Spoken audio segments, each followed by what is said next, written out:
Buongiorno, buongiorno. Good morning, everyone, and welcome to you. I suggest we start our conference. It's 7 minutes past 10. Let's not waste any more time because we have many different important, interesting contributions today, many speakers. So I'd like to welcome you to this conference today in the European Parliament in Brussels. The title of this conference is Focusing on Health Promotion. In other words, yes, promoting health. This has been co-organised and co-hosted together with my colleague Stefan Eck next to me, my colleague Mr. Zulu, who's sending apologies because he cannot be present today for personal reasons. And it's been organised thanks to the contribution of Ms. Lumen, who's next to me today.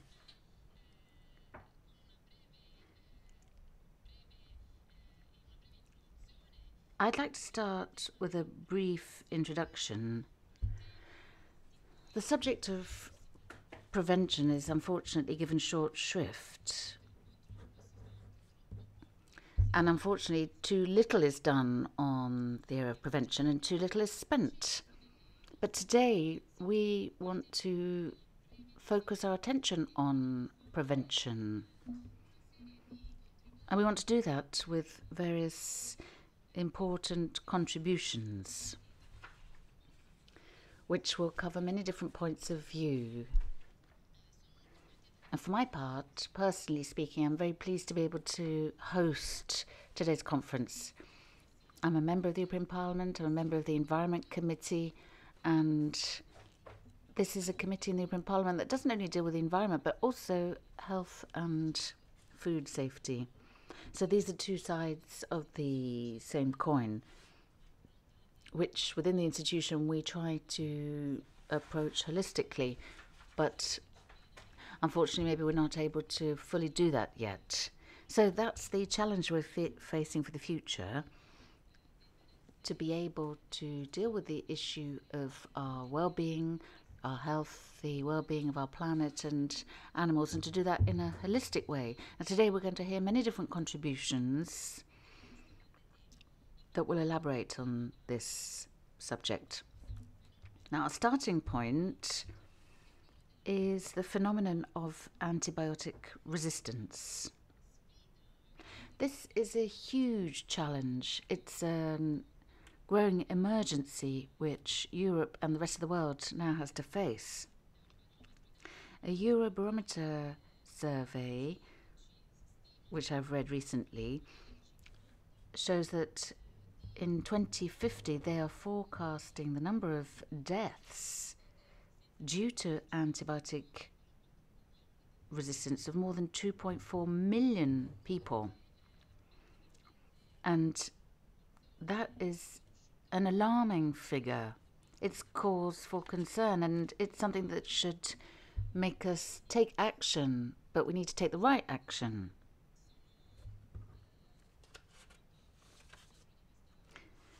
Now, as a member of the European Parliament, I'm very familiar with all the programs and the action plans that Europe is working on, as well as the guidelines from the Commission trying to work on this.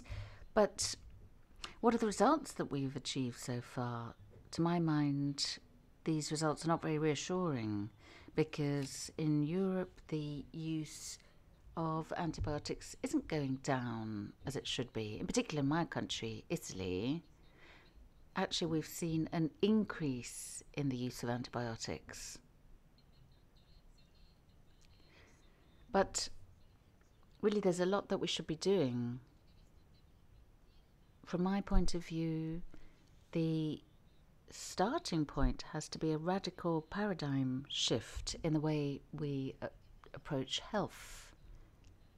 Because up to now, unfortunately, the area of health has tended to focus on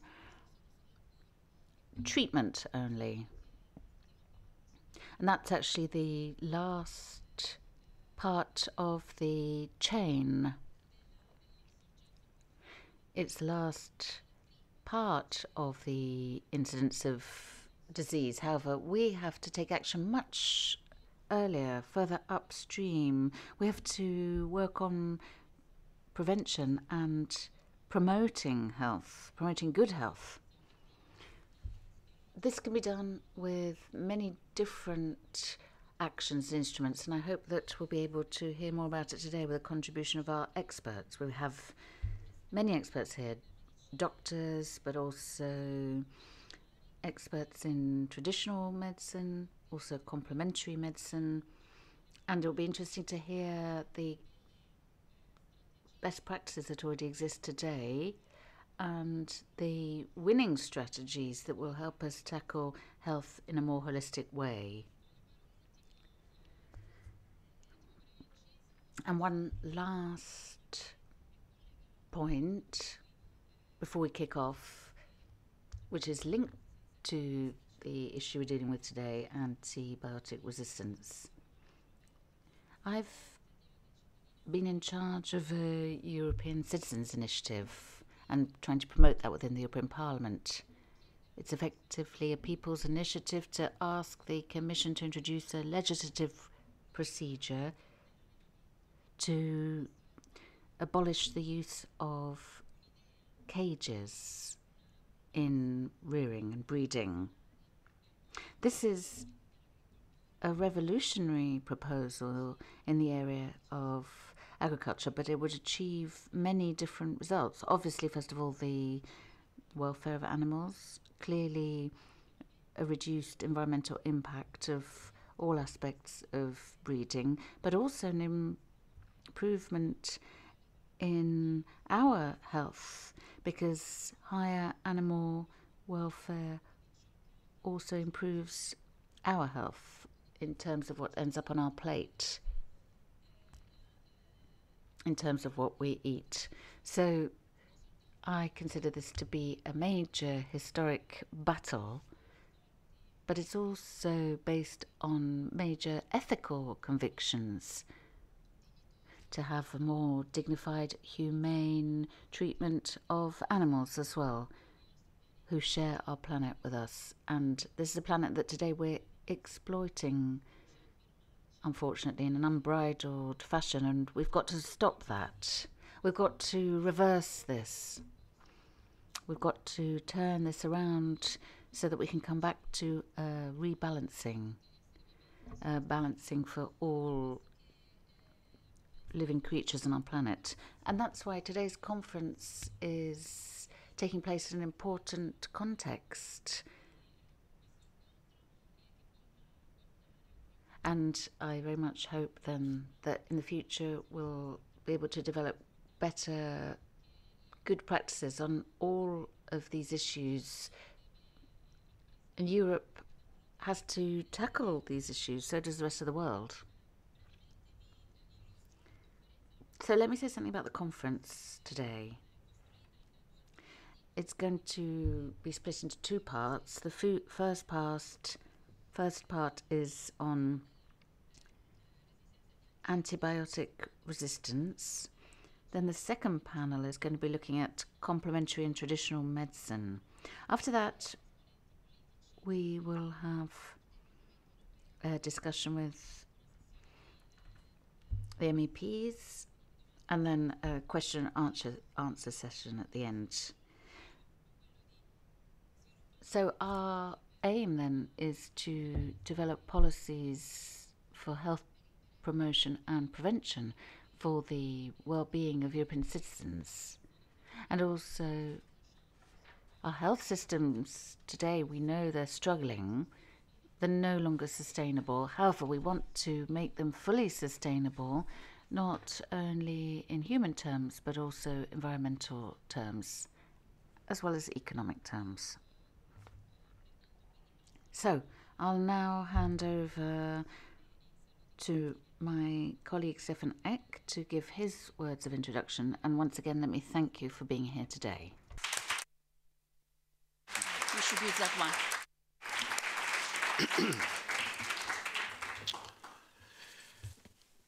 Buongiorno a tutti. Aber jetzt bitte benutzen Sie. Good morning, everybody. Do put your headphones on because that's as far as my Italian goes. Ladies and gentlemen, I'd like to welcome the guests that have made the trip here. I'd like to thank all of the panelists who've agreed to speak in the European Parliament, and welcome to this important conference. Health is an important subject because it affects everyone. This conference comes at a time when alternative treatment is more and more accepted by people, and rightly so. There are all sorts of diseases which are on the march because we are living beyond our means, over and above the potential of our bodies. Our bodies are having to cope with our daily life,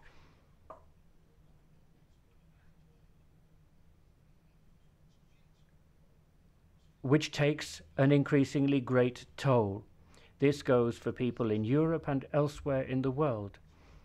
The food we eat is the first problem. We eat too much fat, consume too much sugar, drink too much coffee and alcohol, and we eat too much meat.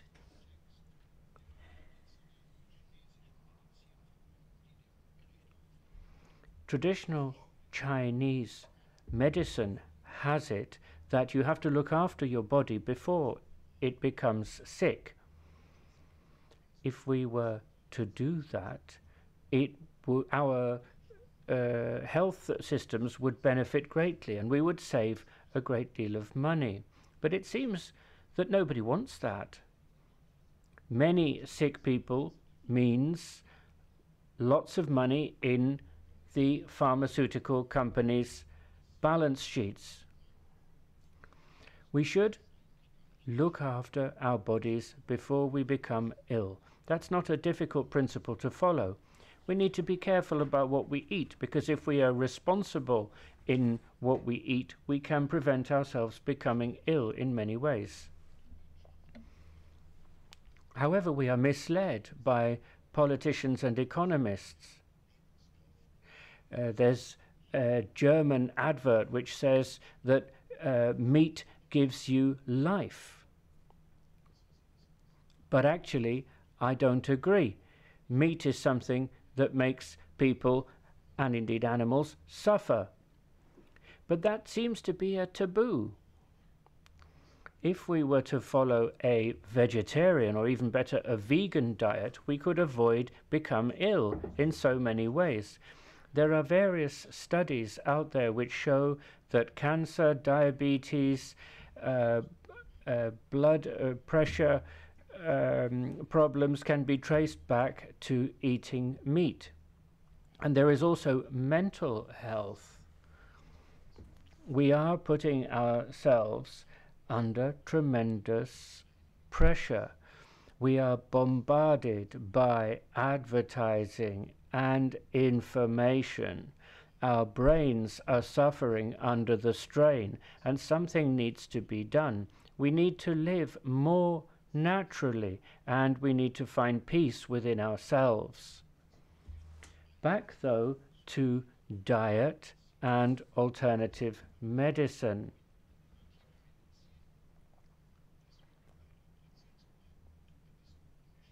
It is very important to tackle problems at the root. The best alternative medicine would be actually to ban products that make people ill in the first place. One of the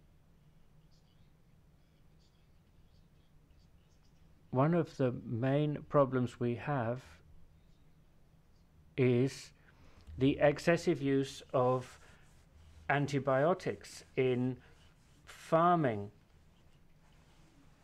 and doctors handing out antibiotics right, left and center. This is leading to antimicrobial resistance. Imagine the disaster we would face. And it's only a couple of decades away when we can no longer use antibiotics to treat illnesses. My stepfather died as a result of precisely this, the problem of antimicrobial resistance. But we are seeing the food industry, the farming industry, disregarding the dangers, and it's all down to hunger for cash. We don't just therefore need alternative medicinal products to stop people poisoning themselves. We actually need a different way of thinking. We need to look after our bodies before they become ill, and best of all would be when we sit down at the table, we think very carefully about what we eat and drink. There are all sorts of reasons to review diet and to come up with a holistic way of life. Not eating meat is a good start. It's good for the body, it's good for the climate, it's good for the planet, and of course it's good for the animals. And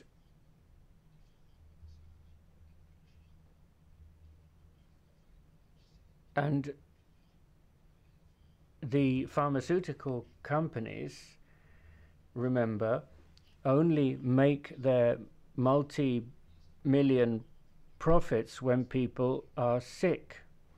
The problem is this isn't widely discussed in politics.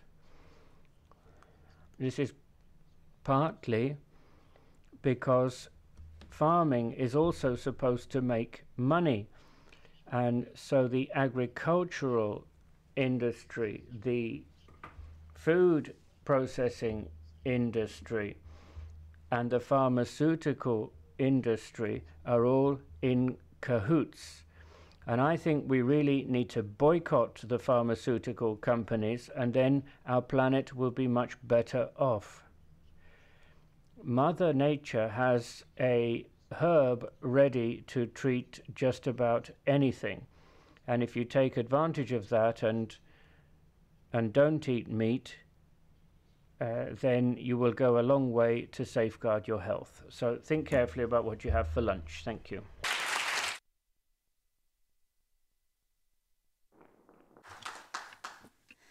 Grazie molte. Thank you very much, Stefan.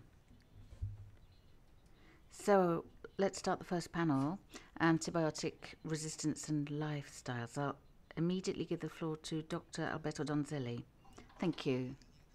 I'm going to talk about antibiotic resistance based on overconsumption, environment and lifestyle, but I'm not going to have time to talk about a model that can bring together the interests of all the different stakeholders, health, industry, health technologies and the pharmaceutical industry, but you can all read more about it in the material that's been distributed and that is available in the room. There are 3 publications in English, 5 in Italian. So first of all, my declaration of conflicts of interest as a public health care official. I work for free. I don't have any conflicts to declare, and our work in our association is done on the basis of voluntary work of the scientific committee that I'm part of and of the authors of publications. There are no conflicts, but rather we're completely aligned in the interests of the national health service systems and the community of citizens, and we'd like to be assessed in terms of the alignment with our declarations. Now today we're going to talk about the major consequences of antibiotic resistance that's already present in Europe and Italy. We'll compare the consumption of antibiotics in European countries based on Eurobarometer, and then some of the critical points flowing from this. Also, the evaluations in primary health care, the EDCT campaign to combat antibiotic resistance, and also what we consider is still missing. If antibiotics are used, what is the duration? That's a new paradigm we have to consider. Antibiotics in intensive farming, agricultural products and antibiotic resistance. And then what can the doctor do concerning all these different aspects? Now, recent publication in The Lancet has demonstrated that estimates with regard to European countries of deaths, attributable deaths because of antibiotic resistance, put Italy and Greece in first place. In fact, 10,760 deaths in Italy. In other words, a third of the whole of Europe put together. With regard to resistance to pathogens that you can see on the slide, the news is not very encouraging, whether it's the fluorocorninin, which have the least resistance, but also pneumonia, Klebsiella pneumonia, but also a very common germs that we all have in our intestines that has become ever more resistant to antibiotics.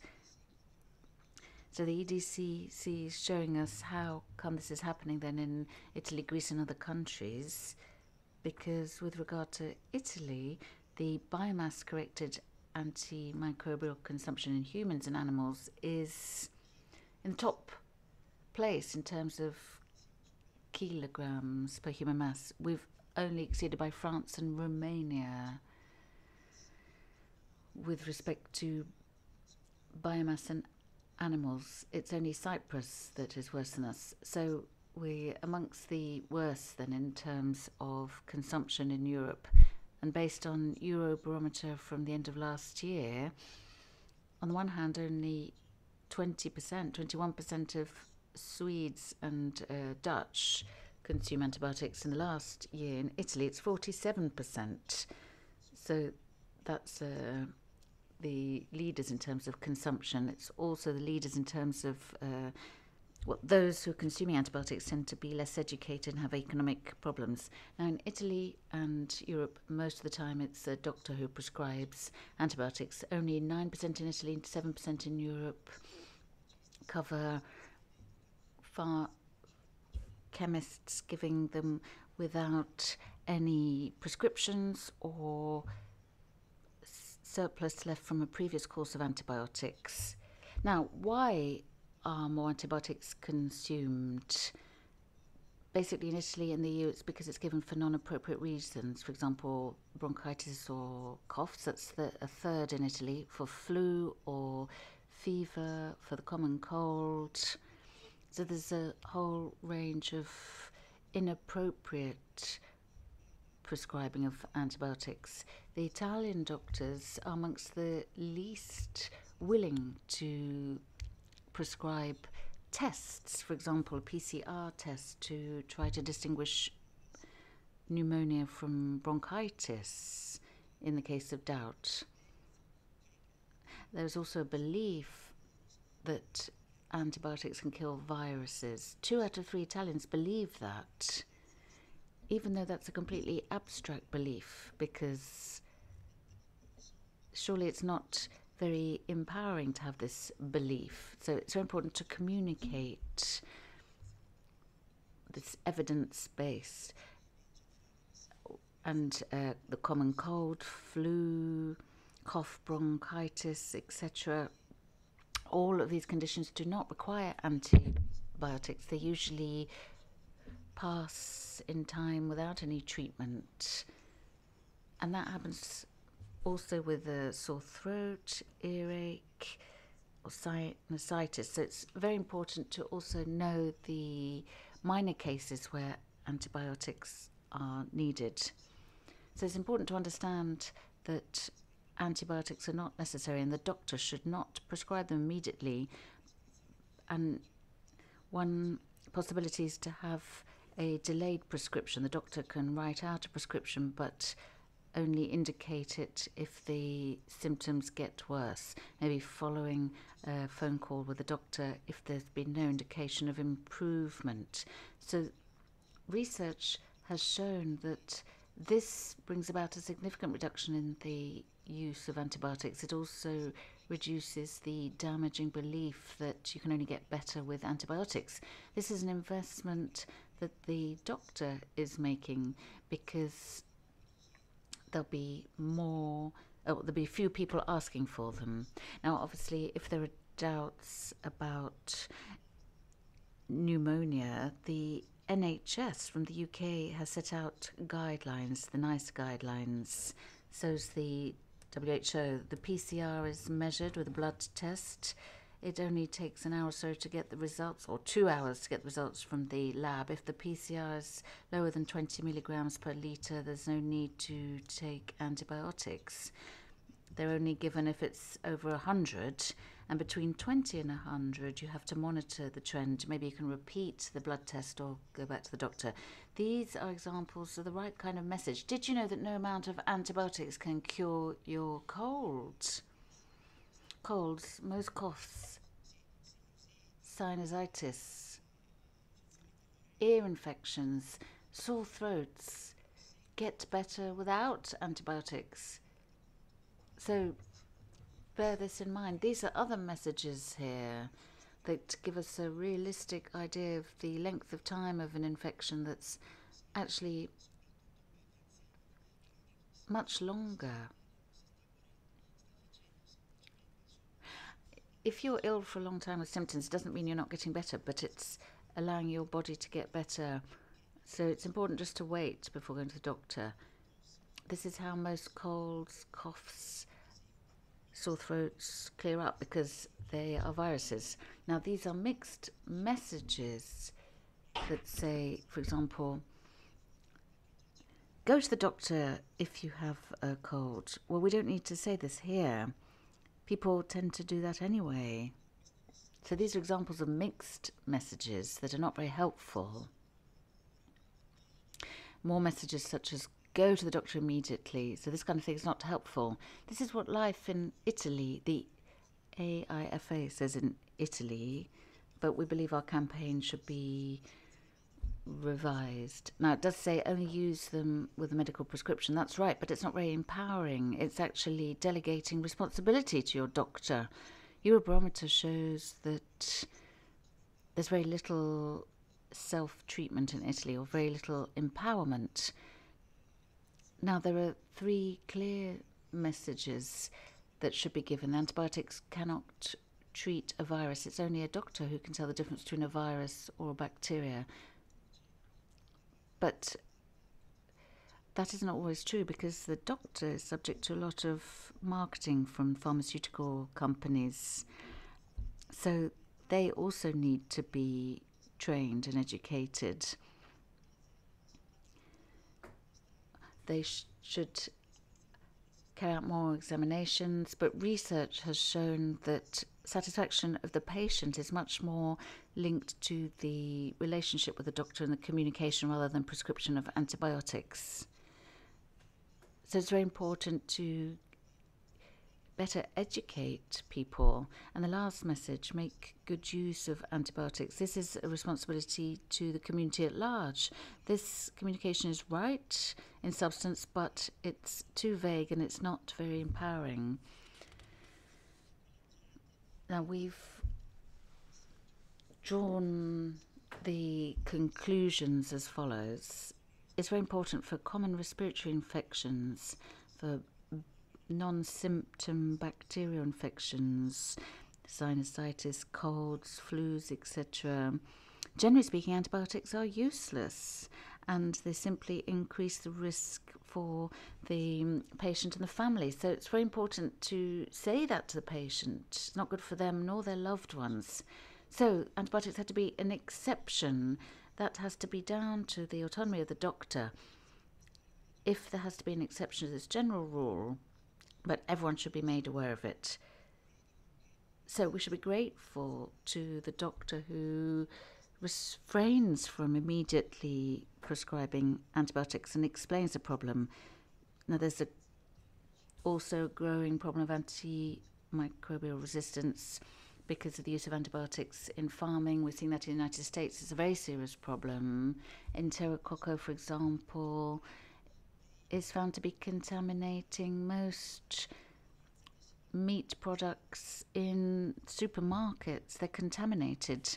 Mortality in the United States is very high, correlated to the consumption of meat. Not only general mortality, and not only because of cardiovascular reasons, also tumours, but also unexpected reasons such as respiratory diseases, liver disease, infections. All the indicators of mortality because of indicators are generally correlated to the consumption of meat and processed meat. This is a study in Europe. Fortunately, the problem is less serious because we should not use antibiotics for growth purposes, even though they are still used in Europe to cure disease in intensive farming. Now, with red meat, there's only a minor increase in correlation of general mortality, whereas for processed meat, there's a significant correlation. This is a major study that's just been published in The Lancet, the EAT study. There are 19 nutrition experts, agroecology, agriculture, political sciences, who have put forward indications based on evidence to improve health, human health and the health of environment. So everything to do with the climate, the loss of biodiversity, consumption of water, interference with nitrogen, phosphorus, the soils, etc. All of this is connected to a poor diet. Here you can see it in summary form, but you can find this study on the internet. Now, I just wanted to flag up meat consumption, in particular processed meat. 2 grams a day is acceptable for the planet, 14 grams a week spread through the whole population. That's very low. It's in even using organic or traditional products. You can see if there's more than 3 different types of antibiotics used, it's actually much better than to go for organic products because they use less antibiotics. And also ampicillin, a very common antibiotic, is not used so much, so it is right to focus also on organic production. But also cutting your meat consumption would also reduce greenhouse gases. With cattle production, for example, it's 50 times more greenhouse gases than fruit production. And obviously this would be helpful for feeding the world population. And then the water footprint, the consumption of water for production of food, we can see that it's 60 times as high per kilo of cattle meat as opposed to fruit or vegetables. Then the environmental footprint, in other words, the soil or water that's needed in cubic meters, which is needed to reconstitute the resources to produce 1 kilo of beef meat, we can see that it is far higher than better alternatives, fruit or vegetables. So there are many alternatives that are good for human health and the environment. Meat, in particular processed meat, and that coming from intensive farming, leads to serious health problems as well as increasing antimicrobial resistance. So we can see, for example, the benefits in cutting meat consumption, health, war in the future because of water, for example, the ozone hole, obesity. It might sound paradoxical. It's over a whole long-term period. in a 5-year period, eating more meat can lead to being overweight. These are demonstrable findings. And then desertification, that's another risk. So all of these are very good reasons to reduce meat consumption. This is what President Isda, a doctor in Italy, has said, that it's only a drastic reduction of meat consumption worldwide which will be able to contribute to reducing all of these problems. Thank you very much.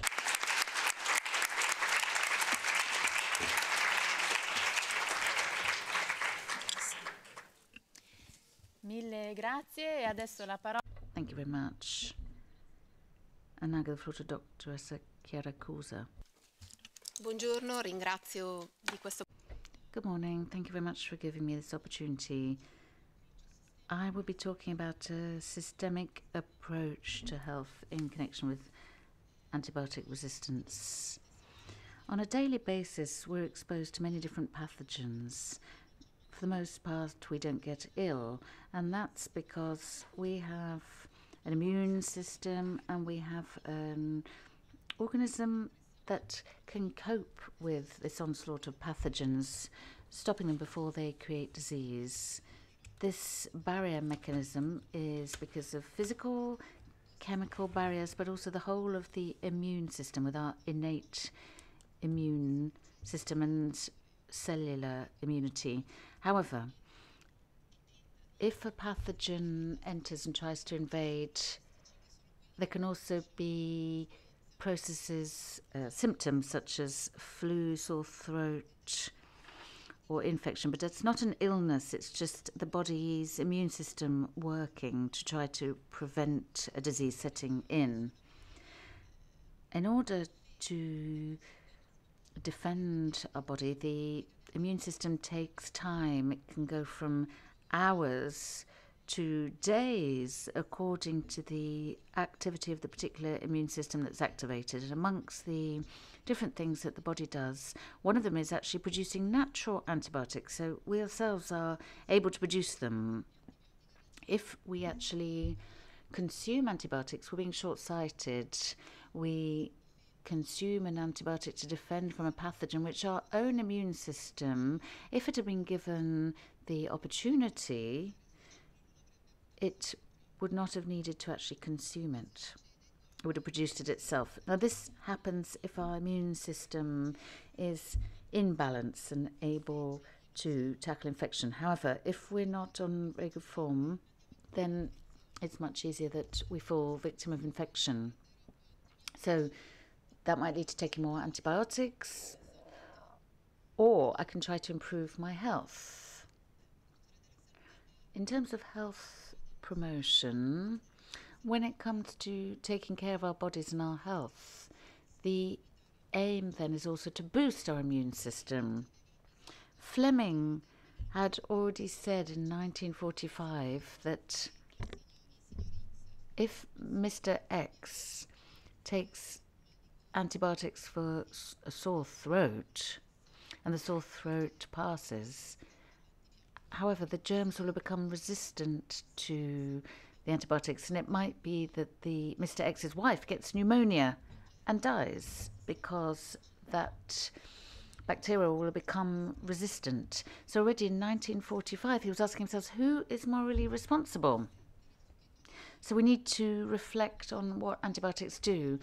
If I take an antibiotic for a sore throat, in actual fact, the antibiotic has systemic effects. On this slide, in the first column, you can see the picture of the intestine. And you can see the blue, white, and red dots. The red dots are the pathogens, whether they're viruses or others. The blue and white are all the antibiotics that we have inside us naturally. So if I take an antibiotic, it's actually going to kill off the good ones. In the second part, you can see the impact of antibiotic consumption on our intestine, that effectively it depletes our natural antibiotics that can kill off the pathogens. So when we talk about competition for food or barriers, these increase and then reduce our natural defenses. They also then increase the resistant germs. This is not only leading to intestinal problems, but such as diarrhea, but an intestine with pathogenic germs inside it can actually be harmful for the whole of the organism on all levels, psychological, physical, all levels. So effectively, anyone who's taken antibiotics too much needs to change to try to restore a healthy gut balance. It will never be as it was before, but it's important to reintroduce natural germs that can then rebalance with the resistant germs. So what are these methods? Effectively, it's impacting the lifestyle, healthy eating, active lifestyle, meditation, biological rhythms, and a healthy touch. What does that actually mean? It means our nutrition, physical activity. All of this can reduce our susceptibility to illness. If we do the right amount of exercise, if we eat healthily, then we will be less victim to disease. We'll not need pharmaceuticals so much, and then if we do need antibiotics, they will work better. This is very interesting, but it's even more interesting that as well as these changes through the physical activity and our diet, we can also strengthen our immune system through the so-called behavioral strategies. These are techniques to modulate the vagal tone. So any time that we meditate or that we're seeing our loved ones, our friends, we sing or we have psychotherapy, or any time that you have a therapeutic massage, this always improves the vagal tone. So it brings around an anti-inflammatory impact on the intestines that can restore the natural balance. Now we know that diet and exercise isn't just good for us, but actually it rebalances our natural intestinal gut. This is very important because our immune system is not isolated from the rest of the body, but it actually acts together with the endocrine system and the nervous system. And the nervous system covers both neurology and psychology. In other words, if the system is in balance, then we're all happy. But if we're subject to stress, then that can lead to a burnout or some changes. In other words, the immune system will be impacted. I've coloured stress in two colours because stress can actually have two faces, so be careful about this. So what are the harmful stresses for our immune system?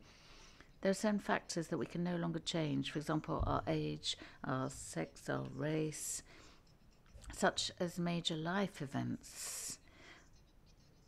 But other stress factors for our immune system are malnutrition.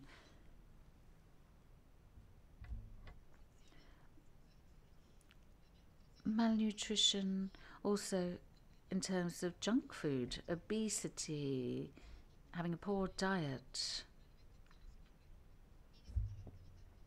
And then physical activity. So we should also be aware about the environmental factors, for example, psychosocial factors, poor work situation, social isolation. All of this can predispose ourselves to getting ill if the immune system isn't working and can then set off stress reactions. Clearly, the challenge for the health service is that if we're faced with an obese person or someone suffering psychosocial stress or someone who doesn't do any exercise or sedentary, the person tends to consider that that cannot be changed. However, the major challenge is to help them to take their life into their own hands and improve their situation to bring about a change in their own health and then the whole of society.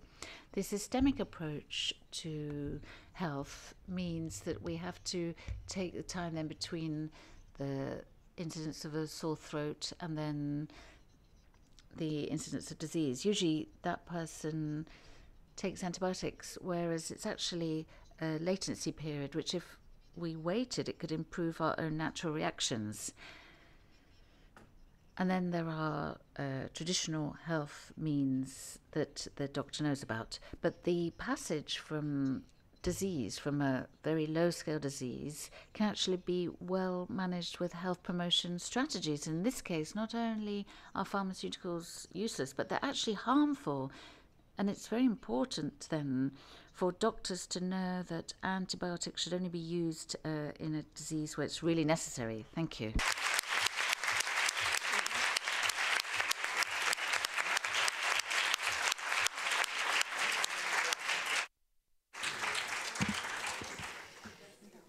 Grazie mille. E adesso...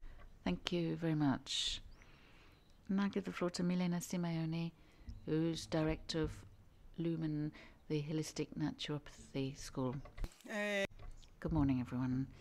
I'm honoured to be here today and like to thank the members of the European Parliament and all of you who are here. So let's make a start. Generally speaking, I stand. I do need to be moved all the time. It's the first time that I'm sitting down, so please forgive me if that has a negative impact on me. I'll start with this publication. In Nature in 2015, there was this feature which talked about something really incredible. It's about an interdisciplinary approach as a solution for major planetary problems that can lead to turning this around to have better quality life for the future. The proposal is to bring together science and philosophy, the human sciences. Now, we might think that it's very difficult to document this kind of interdisciplinary approach, but no, today we're just starting out and we're here. This demonstrates that it's taking root. What is interesting is that we can transfer this nature proposal into how we're organized. There are two parts of our brain, as it were, the scientific logical part and the philosophical part as well. So it's impossible to imagine these two separately. We've all experienced this. We all know this. We know before that neurosciences explains the chemical relationship between loneliness and physical suffering. We all know that because we've experienced it for ourselves. So it's very interesting that science is explaining it to us today, but we have to be aware of the fact that we have another value as well, that of personal awareness, personal consciousness. I have a friend who's a physicist, and before preparing this slide, I asked her whether this was correct or not. She said, you cannot say something that is based on physics, but you can say this. In the first line it says the sum of the parts describes the whole, but that's an approximation. It only works for linear systems, and man is not linear, nature is not linear, interaction between man and the environment is not linear.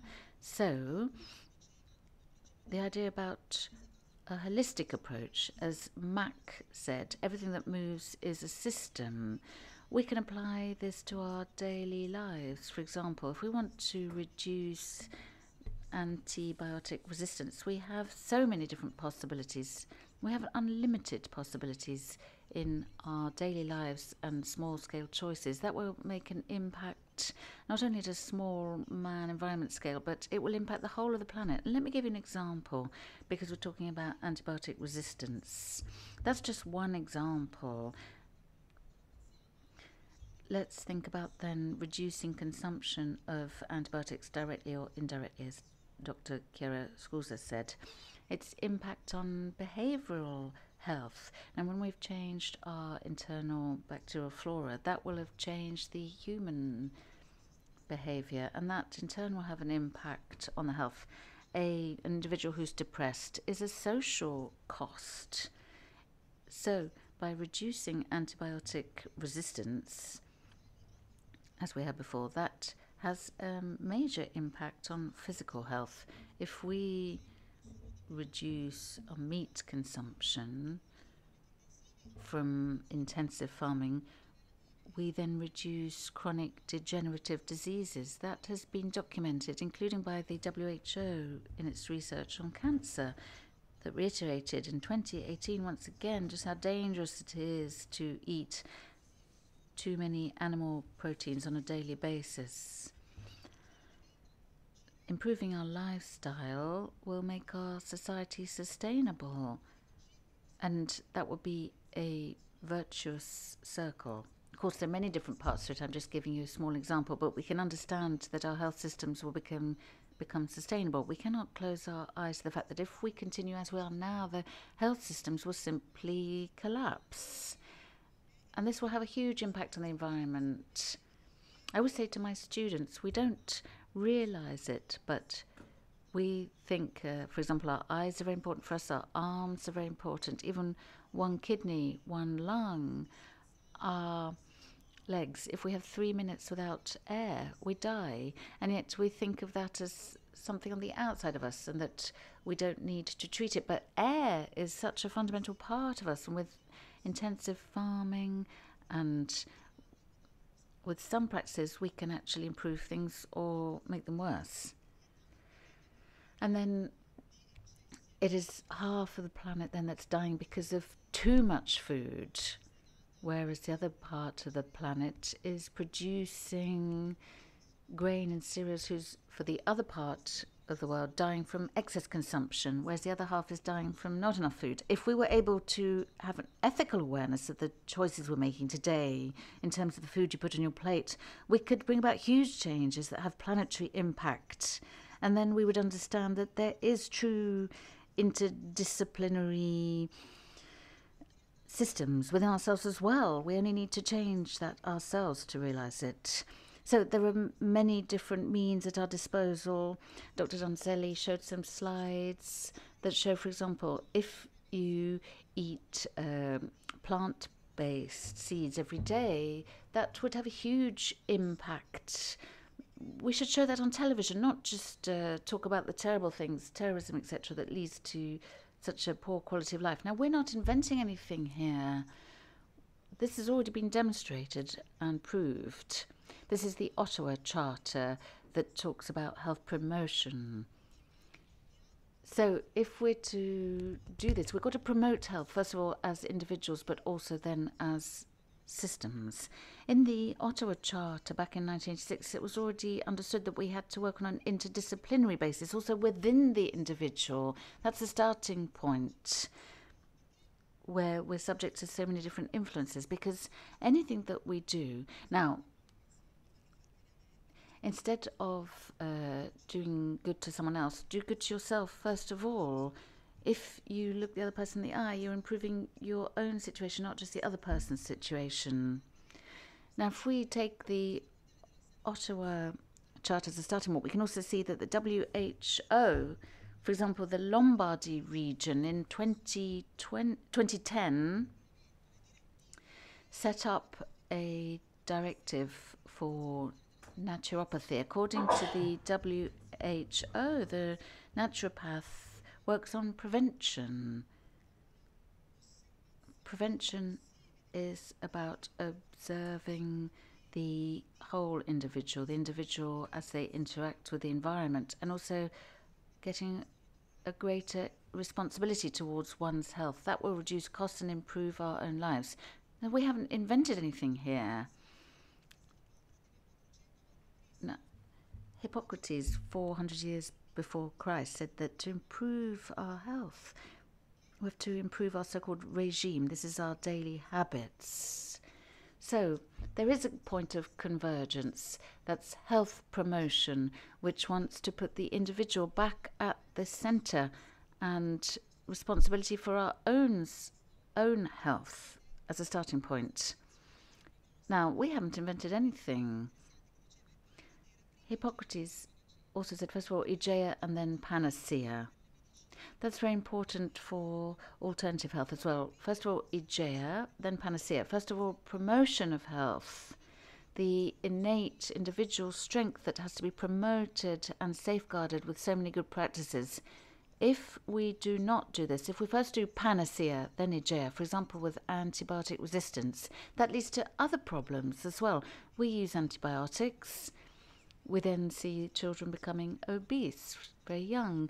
They'll then maybe develop more degenerative diseases, which will increase, for example, asthma, skin problems.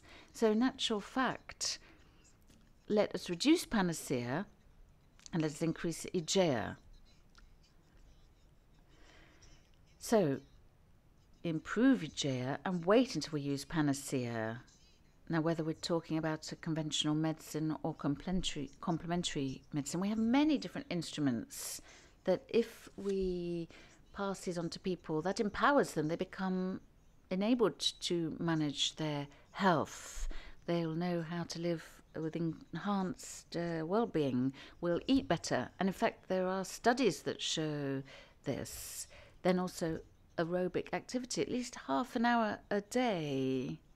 Now, you don't have to be overexerting yourself running, but you can take daily exercise. Also, meditation. Today, we know that that has an anti-inflammatory impact.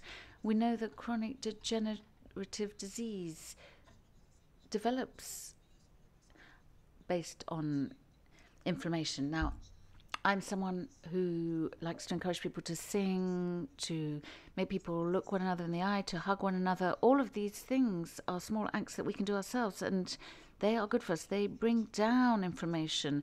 They produce happiness. It's something we have it. It's innate. And we've got to get the message across.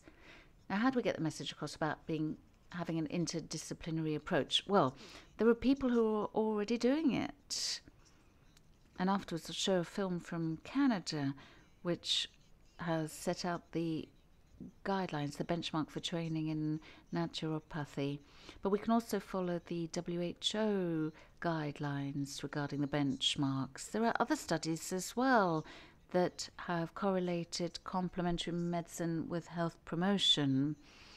We can take the draft law proposed by Donzelli. In other words, we pay health practitioners according to health promotion methods rather than prescriptions made for illness, because that's the basis for our paradigm shift. Otherwise, we need people to be sick.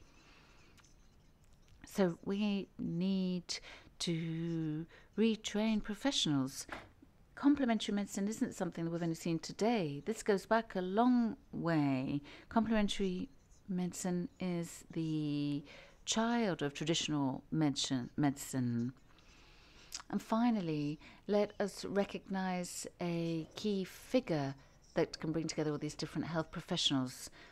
We thought about having a health promotion operator because we imagined that that could be the bridgehead between conventional medicine and complementary medicine.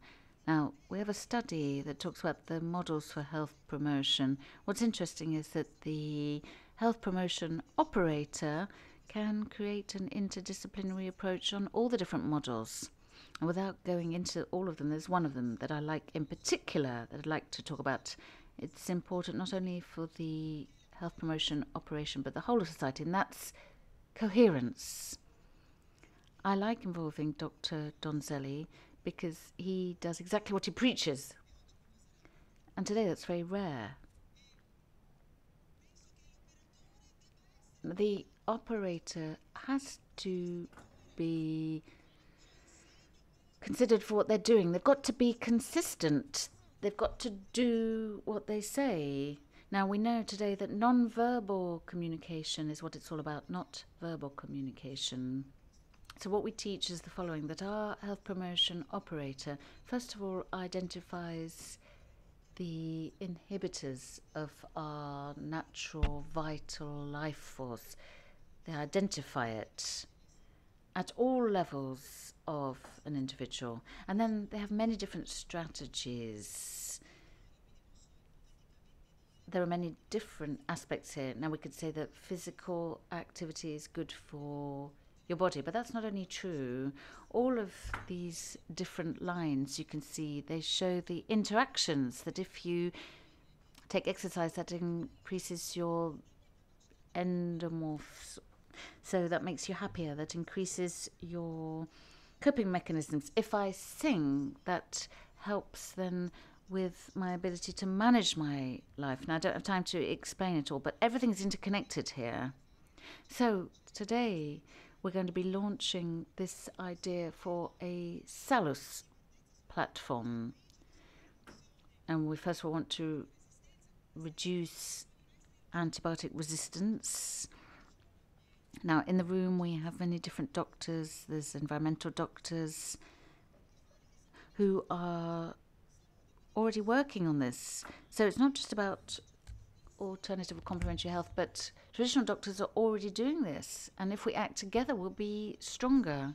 We'll be able to promote all the healthy lifestyles and strategies that will help us reach this objective. I said we have to work together because while I made this presentation, I realized that the strength of this is divide and conquer. Actually, the more we are divided, the more the large forces will hold sway and drive us towards a path that is not the path of health.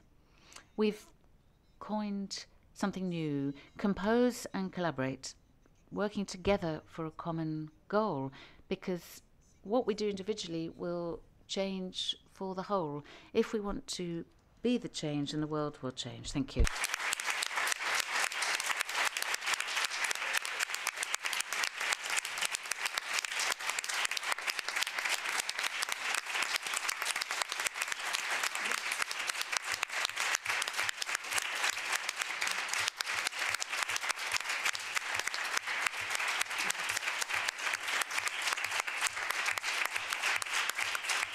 Grazie a tutti. Thank you very much.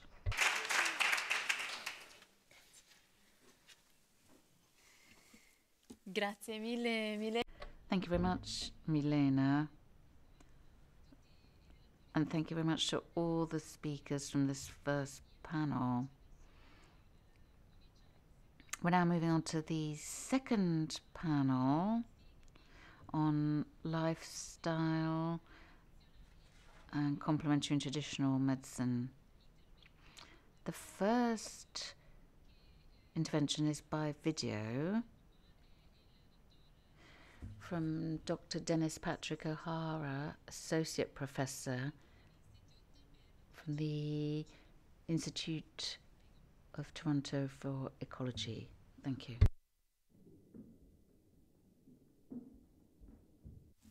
Possiamo far partire. Let's start the video then.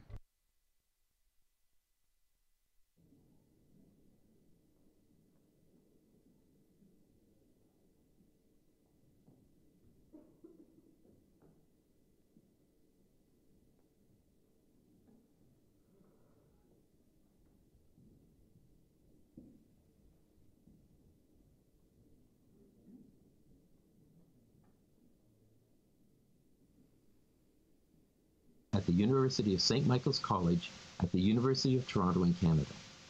I became a chiropractic doctor in 1979 and a naturopathic doctor in 1986, and taught at the colleges for both of those health professions, as well as working in private practice. Between 2001 and 2005,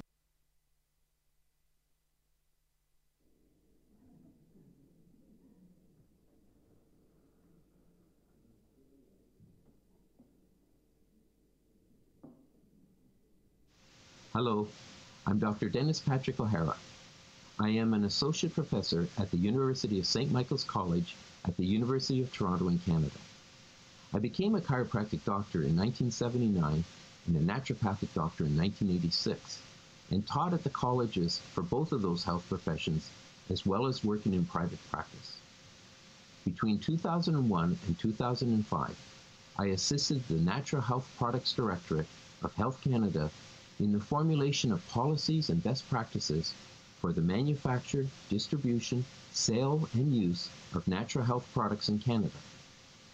Between 2004 and 2006, I wrote the World Health Organization guidelines for basic training in naturopathy in consultation with health experts from around the globe, and was an expert participant and secretary for the World Health Organization consultation on phytotherapy held in Milan, Italy in 2006.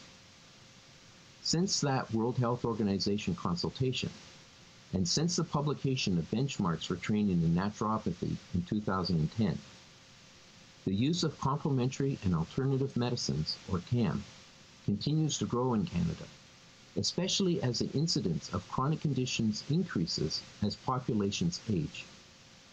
As the efficacy and safety of particular CAM therapies are increasingly verified by evidence-based research, these approaches are not only being chosen with greater frequency by the general public, but they are also being increasingly integrated into conventional medical practices. Some general information on CAM therapies is taught in many conventional medical schools in Canada. However, given the already excessive demands and time constraints associated with conventional medical education, it remains unreasonable to expect medical practitioners to have sufficient understanding of CAM therapies to provide their patients with professional advice about the same, especially concerning the practical complexities of Western botanical medicines and traditional Chinese medicines and acupuncture. Thus, there continues to be a pressing need for interprofessional cooperation, where both conventional and complementary practitioners consult about the care of their shared patients, especially since many patients in Canada do not report their use of CAM therapies to their conventional medical practitioners out of fear of being ridiculed. This does not result in the best health outcomes for patients. While the integration of complementary and conventional medicines, as well as interprofessional cooperation, continue to grow in Canada, improvements are still needed. Both conventional medical schools and regulated CAM schools need to include more training on interprofessional cooperation in their respective curricula. Thank you.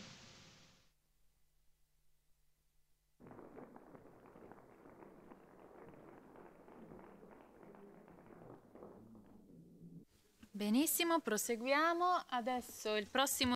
Thank you. Let's continue. The next speaker is Daniel Kiefer, the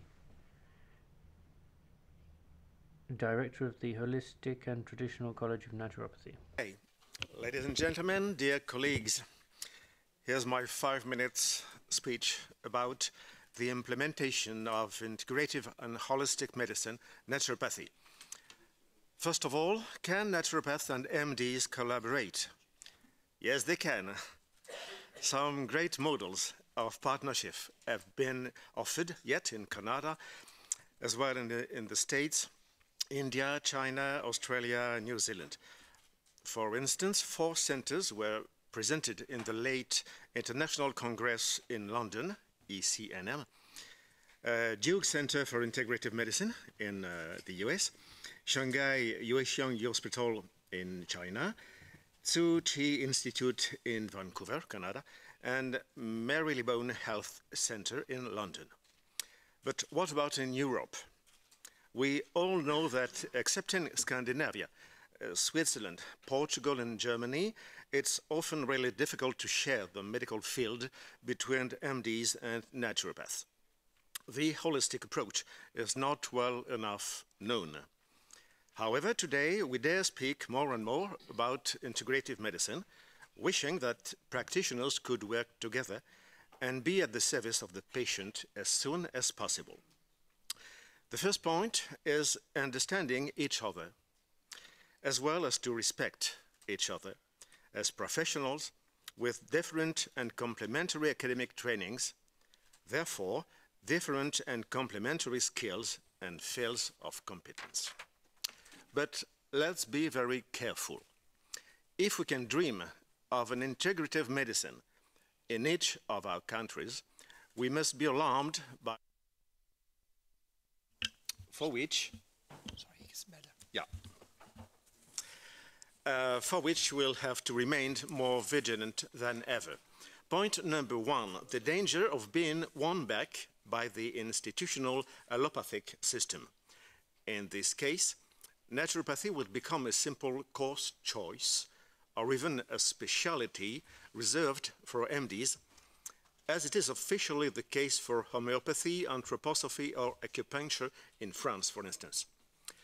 This disaster scenario is fortunately, very unlikely because it would require the complete integration of naturopathic philosophy, that's the point, and not only the learning of our techniques into classical medical syllabus. Point number two, the risk of reducing integrated medicine to a soft allopathy, simply prescribing herbs or dietary supplements. This deviance already appears in some American states where our profession is legalized, but unfortunately, where it's become an allopathized naturopathy. Point number three, the danger of assigning the practice of naturopathy to insufficiently trained practitioners or to professionals without any ethics. Obviously, that would depreciate the profession and would give hold to criticism. In that regard, I suggest you to work hard on the 5 following questions. 1. How to develop research usefully in order to validate the clinical results in naturopathy. 2. How to ensure and validate the effectiveness of naturopathy methods, above all when they are performed at the same time as allopathic treatments. If naturopathy is a medicine of common sense, it must, however, be practiced by highly trained professionals. But who will decide on the new protocols to validate non-conventional medicines? 3. How to guarantee the ethical behavior for our professionals. 4. How to guarantee the most absolute safety for patients. And 5. How best to communicate with medical institutions in order to engage in dialogue about integrative collaboration. Neither superior nor inferior, naturopathy and allopathy are just deeply different, we all know that. In Europe, naturopathy, philosophy, knowledge, methodology and practice do not appear in medical courses. They affirm our history, our unique identity and our independence. Losing that would be losing our soul. Remember, in the past, in this very place, we've been working hard to get the famous European resolution of May 1997. I was there.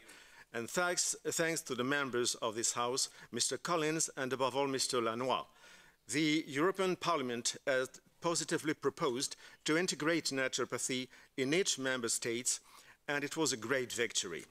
Other non-conventional medicine were included also as chiropractic, osteopathy, homeopathy, traditional medical Chinese, shiatsu, and philosophy. But what about it 22 years later? What about specific committees that were supposed to be elaborated with a view to demonstrate the safety, the opportunity, the scope of application, and the non-conventional or alternative aspect of each discipline? What about the comparative analysis between the different national legal models concerning naturopath in European countries? These questions remained essential. The answers belong to our future, and they concerned not only medical or naturopathic corporations, but the health of the future generations, a part of the future of our planet. Thank you for listening.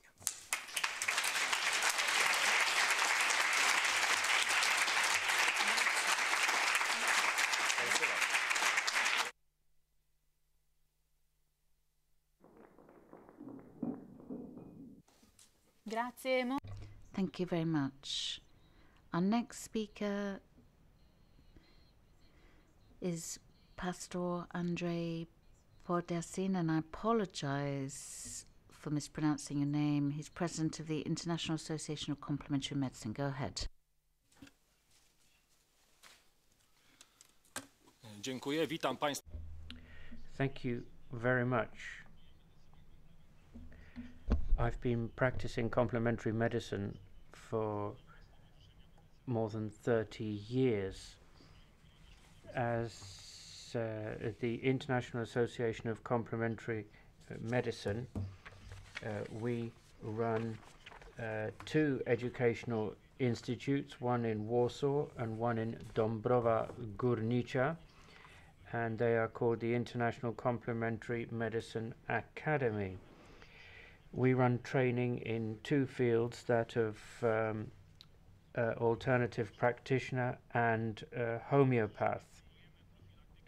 The association promotes prophylaxis in public health, and we support complementary medicine methods. The idea being to create physical, mental and social well-being with therapy of the mind and body being a holistic approach to life and health.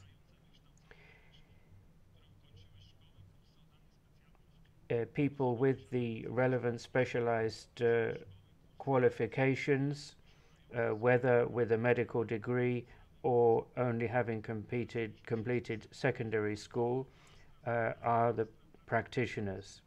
We have repeatedly written to the Ministry of Health and the Ministry of Employment and Social Affairs to have alternative medicine practice enshrined in Polish law. That would allow for harmonization of curricula. Unfortunately, the lack of legal regulation is in conflict with the obvious demand of people for these services. People should be able to use these services, and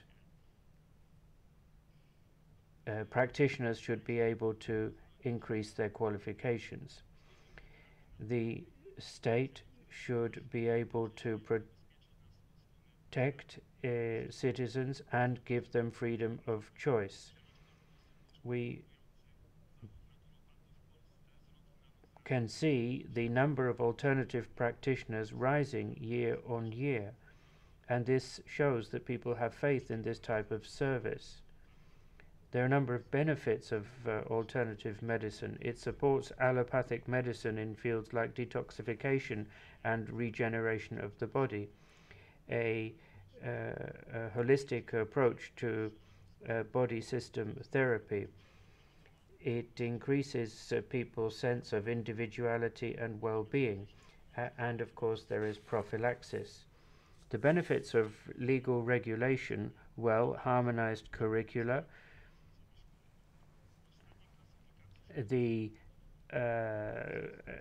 classification of vocational training, greater prestige and social acceptance, greater revenue, the possibility of taking out civil liability insurance, legal order and consumer safety. People are increasingly aware of the need to stay healthy rather than just treating themselves when they're sick. And that means people think about their diet, physical activity, the environment, the way they think and their attitude to others. Only a holistic approach allows people to understand the reasons for their illnesses and thus to become healthy. Thank you very much indeed. Państwa Bożego Błogosławieństwa. And God bless you all.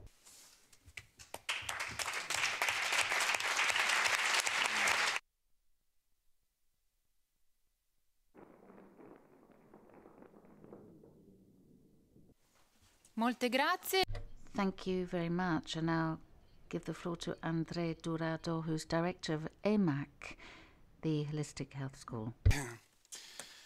I'm going to speak about Portuguese law and the role of naturopathy in Portuguese society. In the year of 2013, Portugal has given a great step in the regulation of naturopathy and other complementary medicines that we call non-conventional therapies, as well as access to the profession and supervision of for the control of these professionals and the clinics of these therapies. It has defined among several points that naturopathy would become universal university graduation, a course of higher education. In 2014, it has defined the criteria for assigned professional certification to those who already were practicing in order to regulate the existing sector. Also, in 2014, and in the sequence of what had already been done in order to take the considerations of the proposals of the World Health Organization, it proceeds to the characterization and functional content of the naturopathic profession. The following here, the general requirements of the cycle of studies for the degree in naturopathy were defined, so the higher education institutions could apply to have this course within their training offer.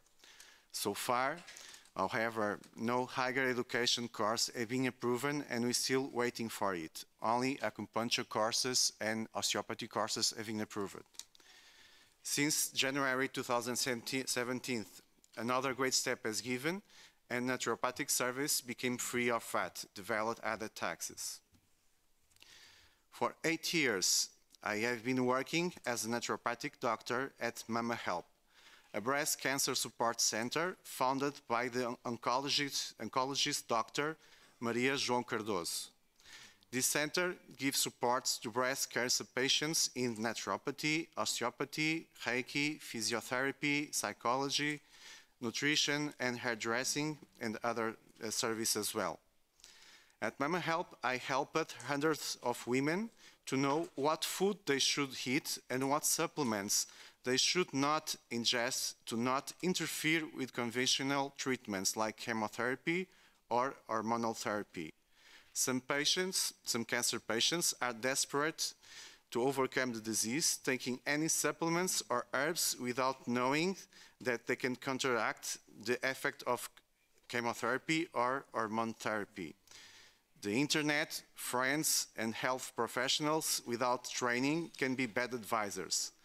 Sometimes, without knowing, even doctors advise it wrongly because some drinks and foods that seem harmless can in fact interfere. And this is one of my jobs as naturopath in oncology, helping patients and giving lectures to both doctors and patients. Another of my roles is to help prevent adverse effects of these treatments, which can sometimes leave to mark of the rest of their lives. For this, I use nutritional strategies as well as concentrated nutrients that scientific studies have shown to be protective and not interfere with conventional therapy. Nausea, mucositis, weight fluctuation, intestinal changes, saliva, and taste disturbs are some examples of the adverse effects that can be prevented based always on scientific evidence. But I also help neutralize chronic adverse effects that decrease the life's quality of these patients that conventional medicine is not able to do. Peripheral neuropathy, intestinal and memory disorders resulting from chemotherapy can be chronic and last for a long time or forever. Hot flashes, joint stiffness, or genital dryness go along the 5 or 10 years of hormone therapy, impairing the quality of life and especially the sexual life of these women. These are some examples of how we can contribute and collaborate with conventional medicine. As there is not just one political party, one religion, there is also not just one medical approach. And is it in the integrative work of all medicines that leaves society winning? Thank you very much.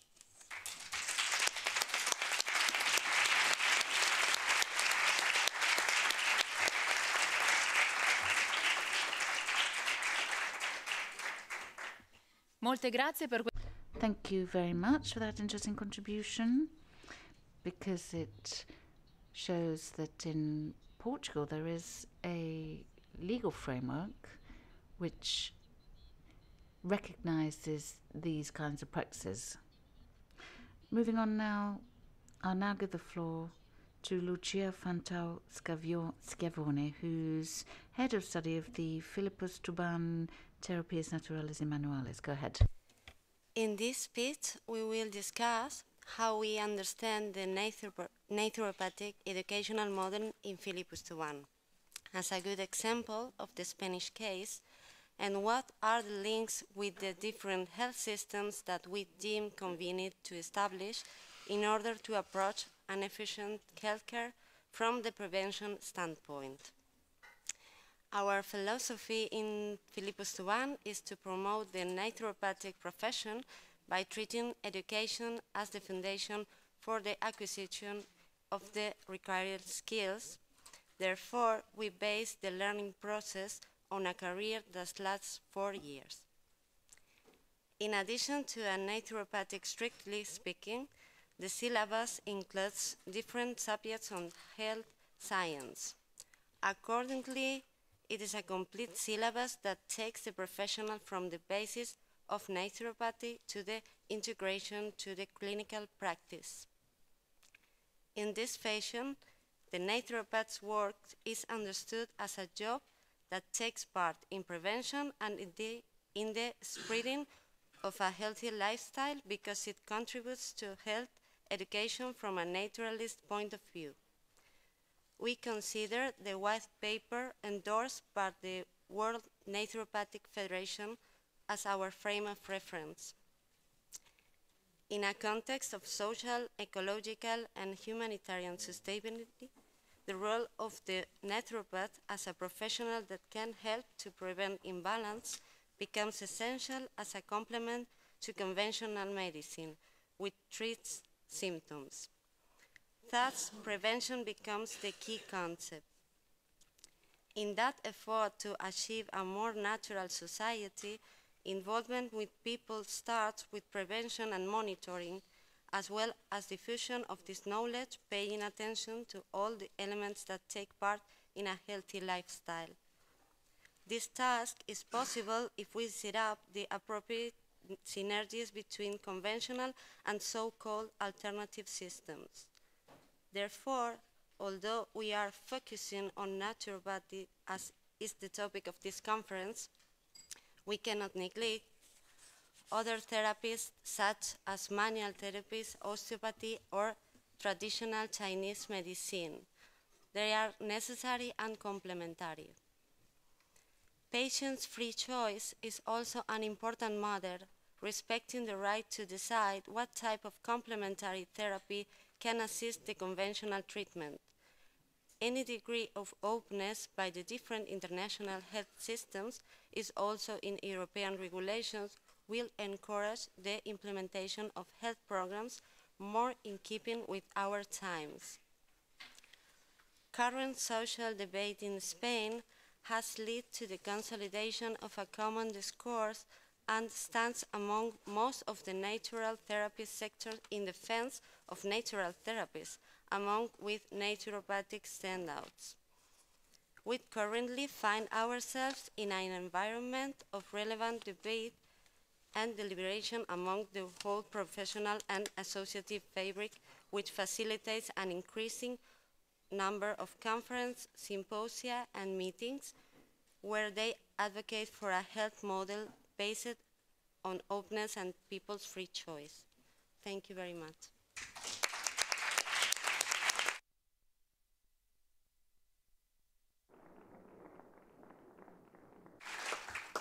Benissimo, e grazie per questo. Thank you very much for your contribution from Spain. Moving on now with another recorded speech, a video contribution. This is from Cuba, from Dr. Marta Perez Viñas, former National Director of the National and Traditional Medicine Center of Cuba. Kind regards to all colleagues that today are at this meeting. When speaking about the integration of natural medicine in the Cuban health system, we should say first that it is a dialogue of knowledge that reaches the whole population, the professionals, and some ministry as the Ministry of Agriculture, the Sciences, Technology and Environment Ministry. In Cuba, around the 19th, started the integration of natural medicine by establishing a legal frame on the program of development for natural and traditional medicines.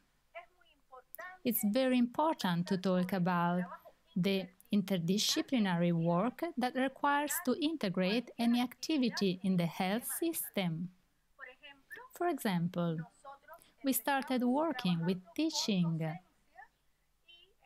and defining the contents of natural medicine that were going to be taught to the professionals and to students of medicine, stomatology, and the nursery degree. When a student finished up studying, he already has all this knowledge. That makes it easier in the practice, and then after there is a postgraduate course known as the specialization and the master's degree that prepares professionals for scientific research. Now, all this continuous process brought as a result that nowadays and from the 2010, more than 35% of the total amount of medical consultations on the primary health assistance are nature-based and more than 40% of stomatology. In Cuba, we made major surgeries with acupuncture, analgesic surgery, and dental extraction with acupuncture. And that makes that if a patient goes to a consult with a common cold, for example, he is going to have a conventional prescription and also a natural one, and so with all the diseases. Once you arrive to that moment, you can feel the satisfaction of seeing a population integrated with a consuming process closer to the nature and that is working better on the way to health, because the word integrate has a component ethic. Because of the climate change, we need to use natural medicine as a way to fight the isolation of communities. Now I'm working on a project about how to think, to put all the systems in a balance, the self-organization, starting from the ground to the all living species. And so with so much love, I'll say goodbye with a Cuban flower.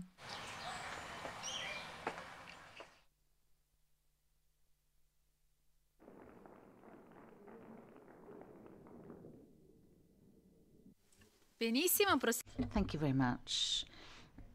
And now our next contribution is Leila Muden, President of the Association of Naturopathic Practitioners in the UK.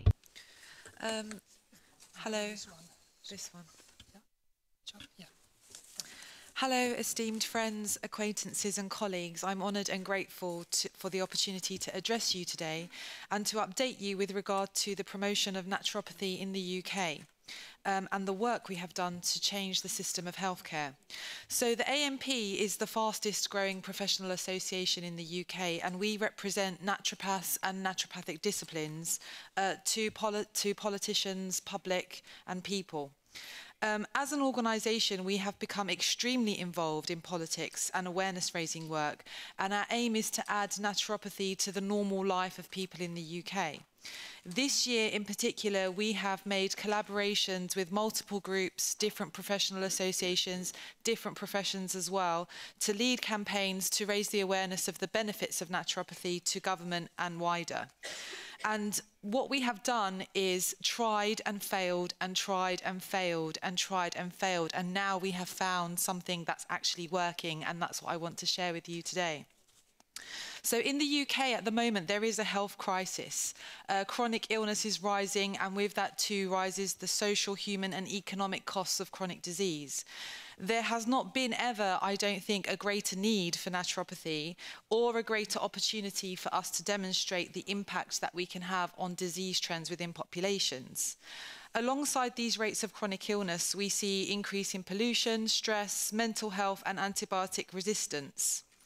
From our parliamentary discussions to date, what has become clear is that the government does want to stop the rise of disease and antibiotic resistance, but they need the tools and the language with which to understand what it is that we are trying to express to them. It's not enough to suggest or to recommend or to promote, but we need to evidence ourselves in a way that they understand.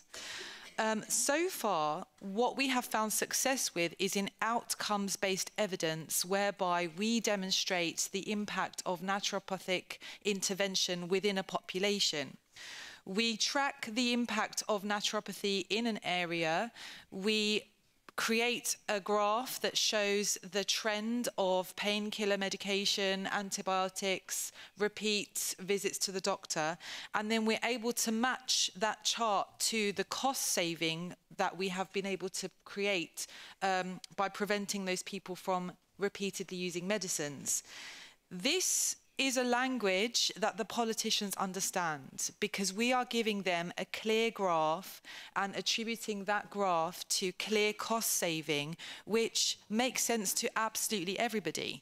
It's also very strong evidence, because if they decide to invest lots of money to prove it right or wrong, this is still a gain for us as a community. Within the category of prevention in the UK specifically, there is about to be significant investment in technology that will provide early detection. With that early detection, there is a problem. And the problem is that there is currently no regulated professional that could give the advice that the early detected person needs in order to change the trajectory of their disease. The barrier that we face as an association is that we need to get the professions to stop arguing amongst themselves and get together to collaborate and pool information. If you want to do double-blind trials, that's okay. And if we want to do outcomes-based evidence, that's okay. What we need to do is share successes and move things forward rather than debate what is the right way to go. We just need to go, basically, and that's my big message today. So what I ask of you here is to collaborate. Please contact me. I will show you the things that we have done that's working. And if you're happy to repeat in your own countries and in your own communities and share information, then we will share information too. Thank you very much for your time.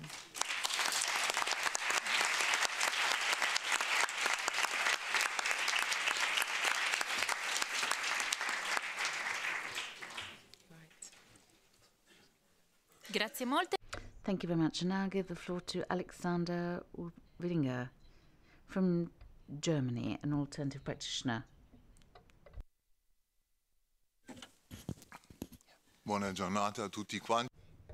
E volevo dire la mia.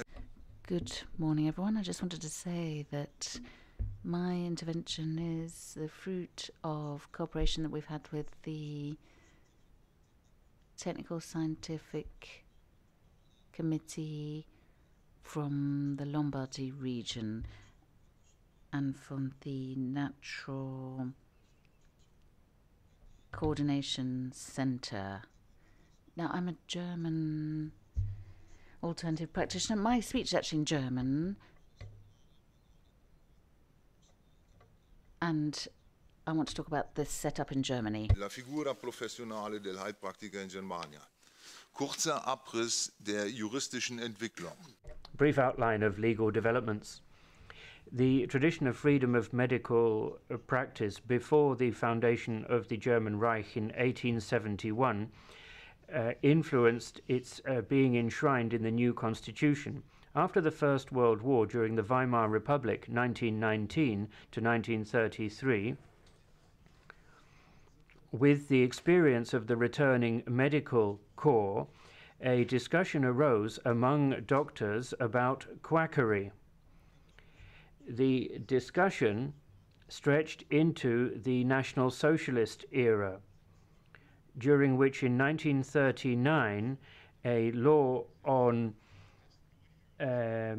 medical practice without a license and an implementing regulation were adopted, protecting practicing naturopaths, but banning any further alternative medicine education.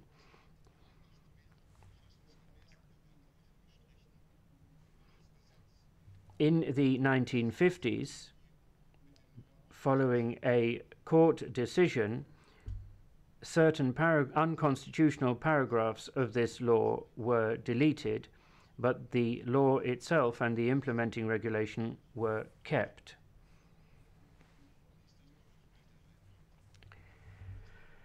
The alternative practitioners in Germany operate in preventive, palliative, and curative medicine using procedures of Western medical practice, such as diet in the Hellenic Hippocratical sense, the prescription of botanical medicines or standardized phytotherapeutica, and stretch to hydrotherapy, homeopathy, chiropractic, osteopathy, and many other trends in alternative medicine.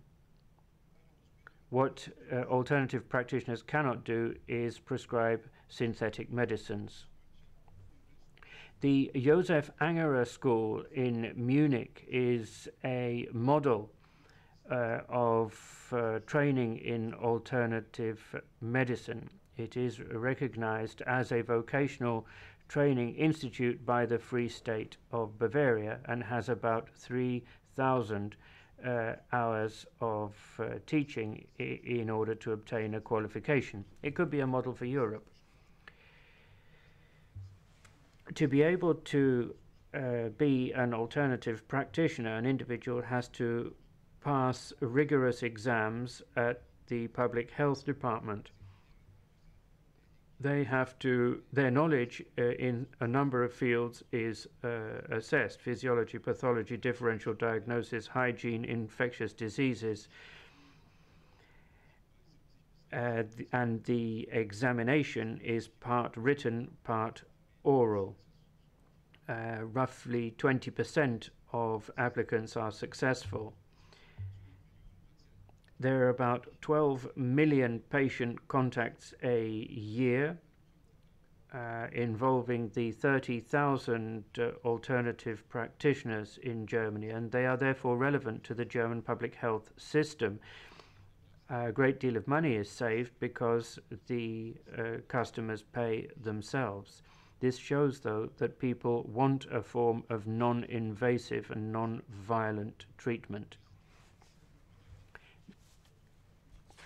This is a trend which is supported in university hospitals, for example, the Charité in Berlin. Möchte ich gerne unterstreichen.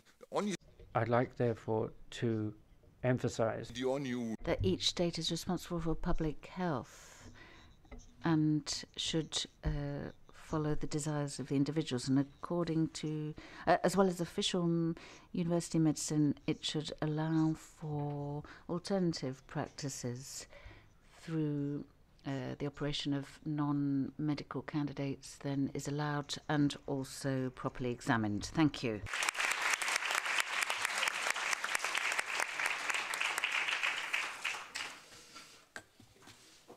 Molte grazie.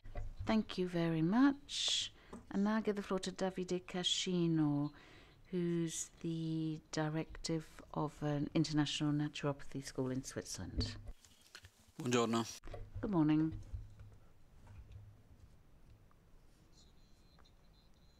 I am qualified as a naturopath as well as classic homeopathy.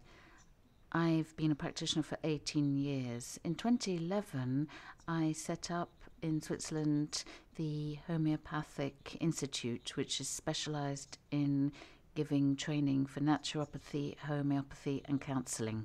Switzerland is one of the few countries in the world where the health system actually includes natural and complementary medicine, thanks to a referendum that the people wanted and that took place in 2008.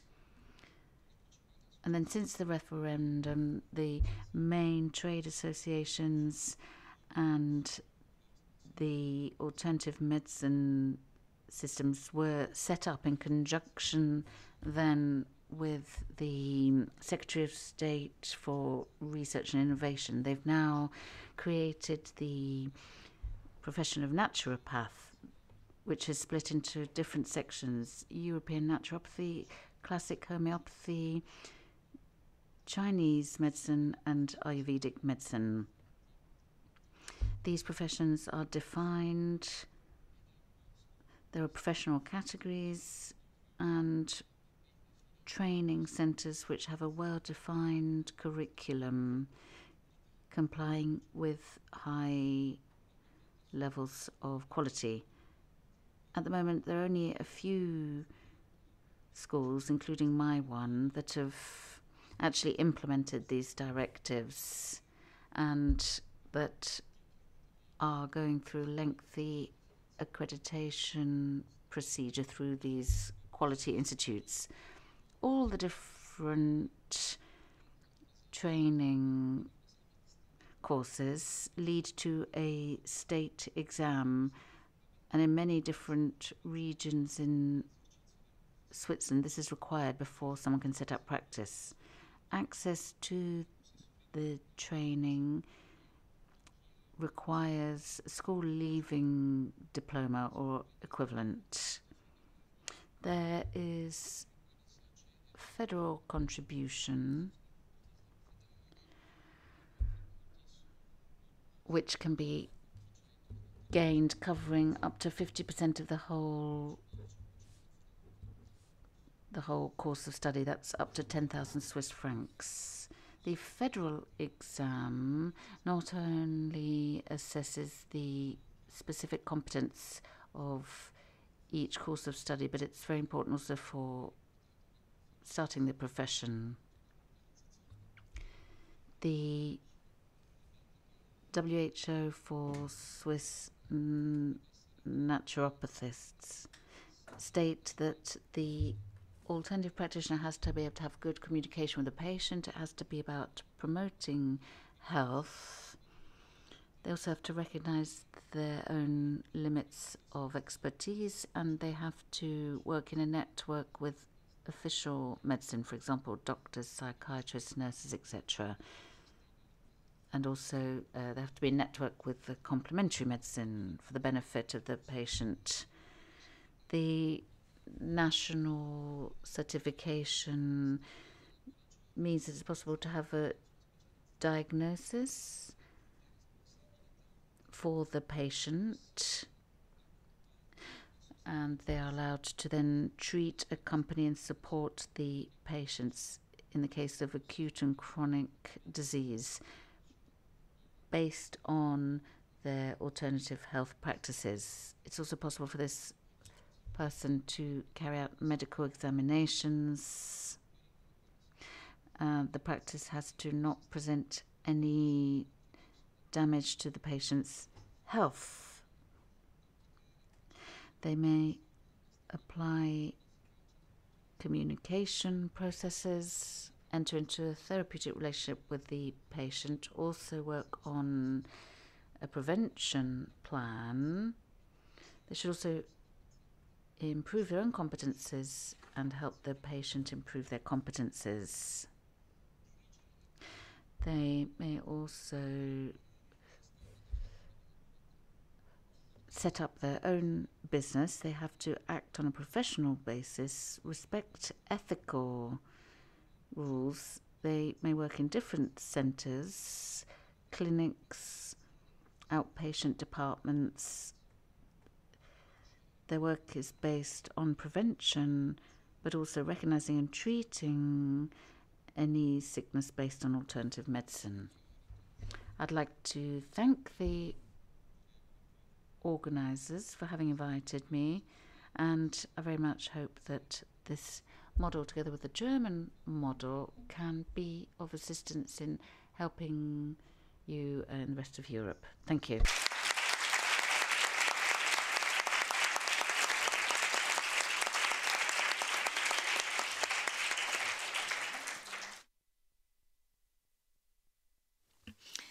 Benissimo, grazie. Thank you very much. And finally, I give the floor to Olivier Courreau, Vice President of the Union of Naturopaths in Belgium. 30 years ago, when I was a student, I wanted to participate in the construction of a Europe that was just being born. 20 years later, it's my plan to become a naturopath that has become a reality. Being here, I can see that it's true that you have to have dreams big enough not to lose sight of them. I'm here as a trainer at ISNAT, where we teach traditional naturopathy, but I'm also here as Vice President of the Belgian Union of Naturopaths. Alternative medicine in Belgium is a bit like our country. It is of necessity multicultural. It is historically open to its component diversity. It integrates the wealth of its history and European specifics. The previous speakers have talked about the place of alternative and traditional medicine, which is complementary to allopathic medicine. A number of people have said that. It is a holistic and ecological health system which responds to people's aspirations, that is, to preserve human health now and in the future, to guarantee accessibility to all, regardless of cost, of active and natural health prevention. People want to see a reduction in ecological footprints and preservation of biodiversity, and indeed the creation of local jobs. It is therefore in the general interest to have naturopathy properly recognized in Belgium in terms of social justice and public health. People want to be able to look after their health in the face of the widespread use of chemical substances and new technologies, endocrine disruptors, electromagnetic pollution, and so on. Everyone has to have access to education in terms of ecological health. At the moment, only the wealthy have that. For the moment, there is too little active prevention. We have vaccinations and screening, but that's passive and it's too systematic and it's ineffective in the face of chronic diseases. The naturopaths apply the precautionary principle. First of all, not to do harm. International scientific publications confirm the benefits of alternative medicine, and they should therefore be taken into account. In the case of chronic diseases, alternative medicine allows genuine improvement in the patient's daily life. And in the case of antimicrobial resistance, it's one of the best ways of dealing with it. Naturopathy promotes education in health that is respectful of nature and biodiversity. Naturopaths promote seasonal and organic food. Naturopaths also promote traditional health by using edible wild plants and taking advantage of sunshine and clean air.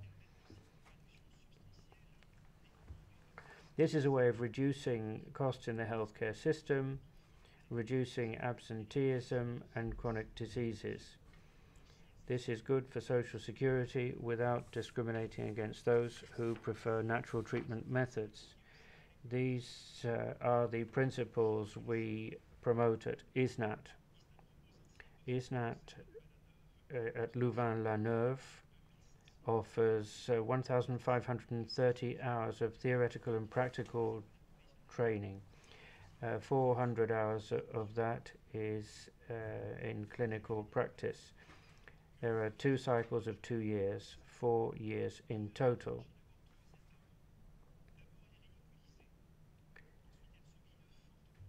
any novelty is first ridiculed, then there is opposition, and ultimately it's considered as being obvious.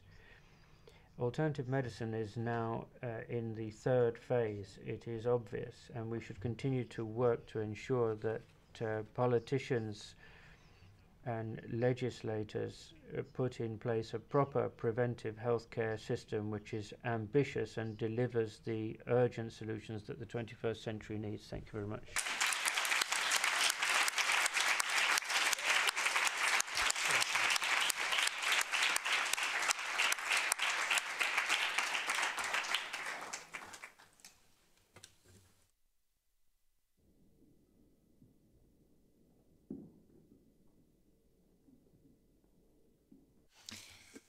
Molte grazie. Thank you very much. Now, once again, I'd like to thank all the speakers.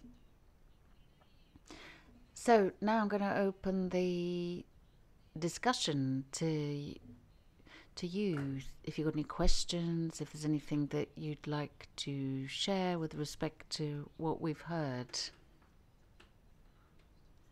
Today, we've had this opportunity to hear from many different experts about different situations in Europe.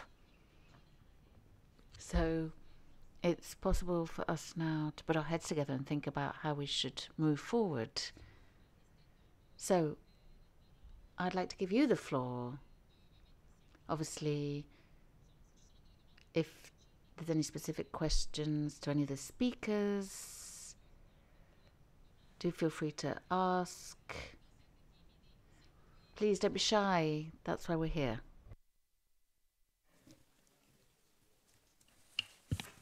Buongiorno. Good morning. Vera Paola Termali, and I'm a naturopath.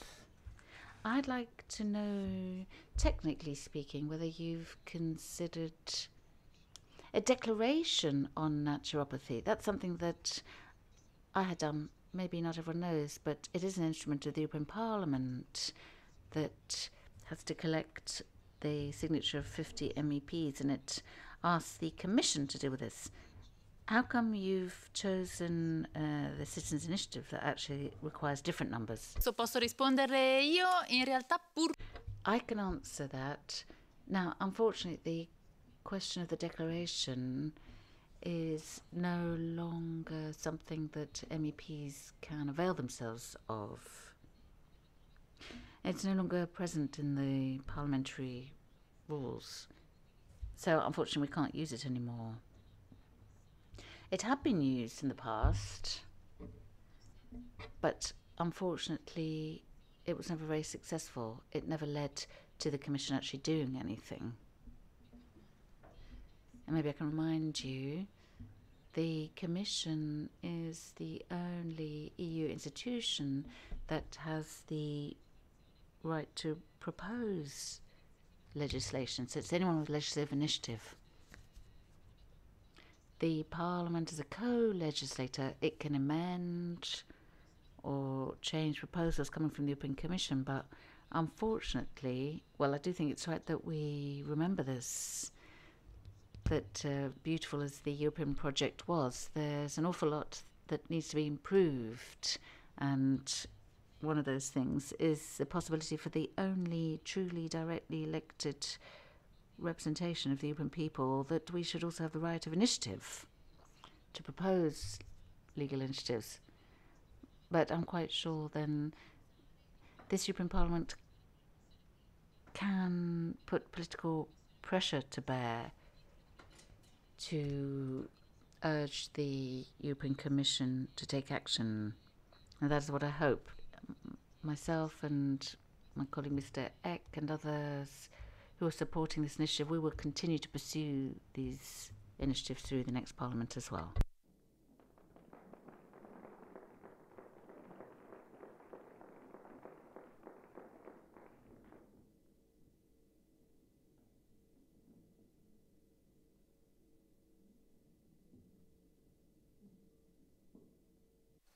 Buongiorno. Good morning. I'm a naturopath working in a research lab. My question is about antibiotic resistance. I'd like to know, do you have any data on the different types of resistance? Certamente, Yes, of course, the main cause of resistance is the abuse of antibiotics. In fact, it's been seen in a recent publication from the WHO that despite the fact that quantitatively speaking, the consumption of antibiotics in intensive farming has increased. It's about 70% of the global use of antibiotics. Nevertheless, in terms of human beings, 30% of the medical use of antibiotics actually has a much greater impact on leading to resistance.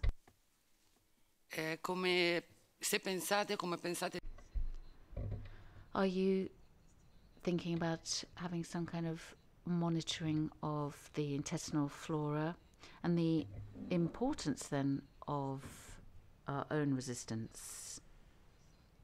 Are you thinking of monitoring that in any way? Chiara? Scusate. No, ma fa farlo anche da lì.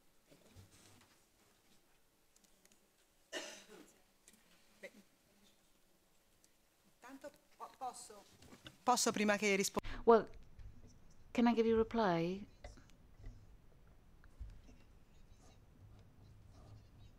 Now I'm speaking my point of view. Now we have all sorts of different instruments to check the general state of health. We shouldn't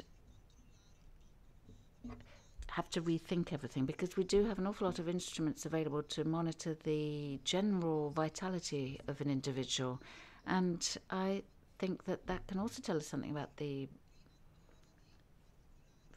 intestinal bacteria and flora.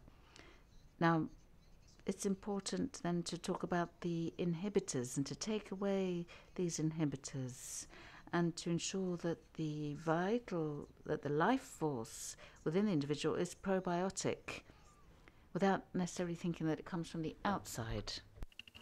Ok, allora al momento At the moment, analysing intestinal flora is still in the research stage.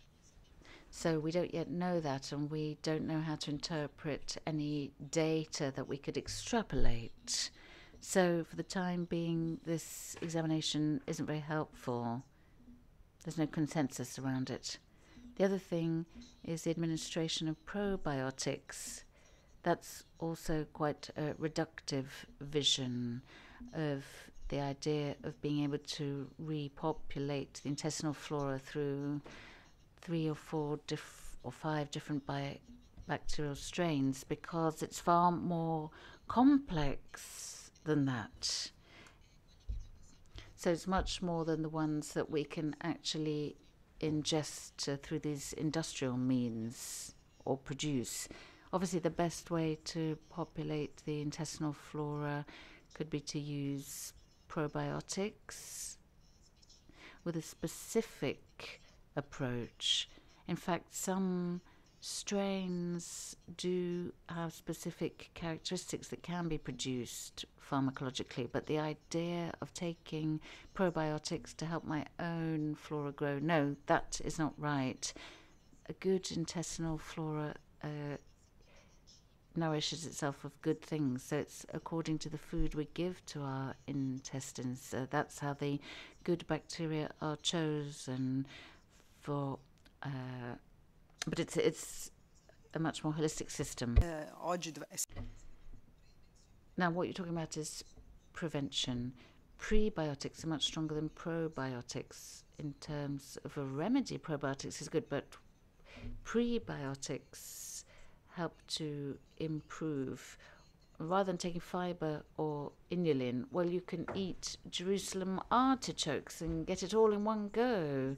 Now, in our compartmentalist view, we look at everything separately and we ignore synergy. A food such as a Jerusalem artichoke, the inulin within that food gives a result not due just to the presence of inulin, but rather the relationship between the inulin and all the other substances in it. So prebiotics is about prevention. That's what we should focus on. Actually, I wasn't referring to probiotics because now I know that inulin and flavonoids, etc., are very important. Now, I agree that prebiotics is the most important thing. But what I was wondering, but we can discuss it bilaterally later, I was wondering about the non-zoological analysis. Now, I'm thinking about a holistic approach to these microbiotics.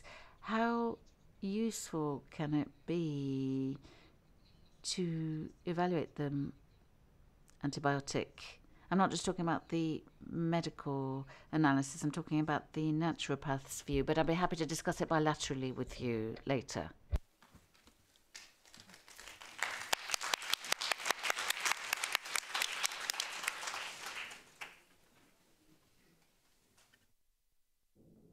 Microphone, please.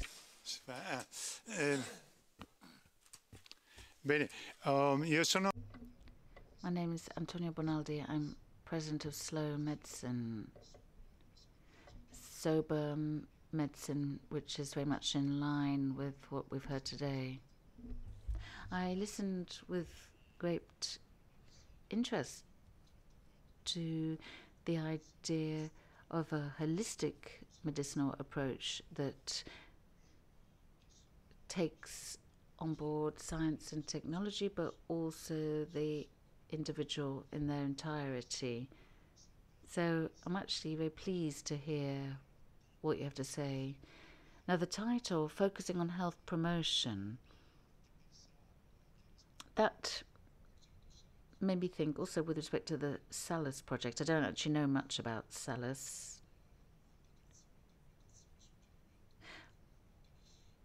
Well, I know little bits, so I can make a few recommendations. But I'm wondering, from what we've heard, there's been a lot of talk about health promotion with respect to the individual. And the individual, of course, who can do a great deal to preserve their own health. We talk about cultivating your health, nurturing your health. It's a little bit like promoting it. It's actually something that we should be nurturing, growing inside us. But alongside that, each of us can improve then our impacts, our health impacts. And we're thinking about a health education. And it's important to bear in mind that if we really want some kind of health education, it isn't just about targeting each individual, but it's also about targeting the professionals.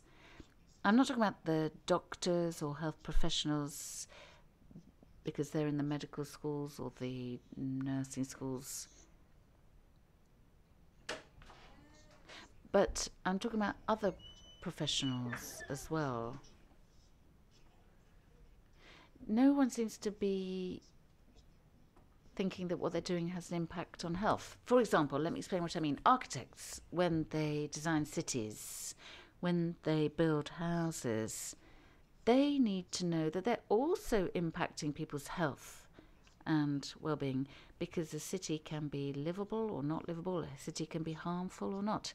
Now, when an architect builds a house, that impacts health. So architects, engineers, urban experts, they need to know that they're also impacting people's health and well-being. Now, farmers need to know that the way they farm also has an impact on health. So it's about the individual and the planet. It's also about planetary health. When I talk to managers or the workplace organisation, they need to know that they're also impacting people's health. It's got to be explicit. They've got to think about that because no one's teaching them this. Now, when I think about a tourism industry or agency, for example, that also impacts on people's health, how people are moving or travelling, etc. So I'm thinking about some kind of education that isn't just targeting the individual to tell them everything they need to be doing, also including alternative health. But I'm thinking about a school or an education that also needs to target all professionals, doctors also as well, so that when we talk about health, now I myself am a doctor, we don't know very much at all, do we? We only know about medicine, but we don't really know much about health in general. When we talk about health, and I'm winding up, health is all about the network of life. It's not about medicine. And life, that's all about how we build our cities, how we move, how we travel, how we use energy, how we farm, what we eat. All of that produces health. So it's got to be a school focusing on health promotion, on Salus. It's the individual, of course, but it's much wider than that. It's about professionals. It's all professionals, not just the healthcare or medical professionals who deal with health, but they tend to then deal with poor health.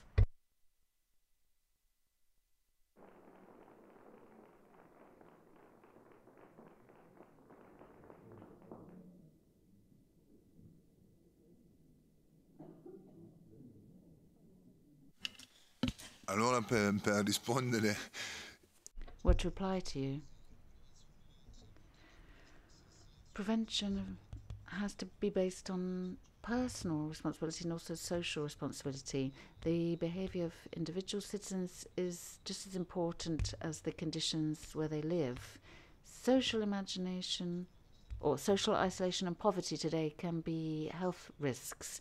That's why it's very important to have social integration and free access to education, healthy food, free of chemicals, and the possibility for everyone to have dignified work there.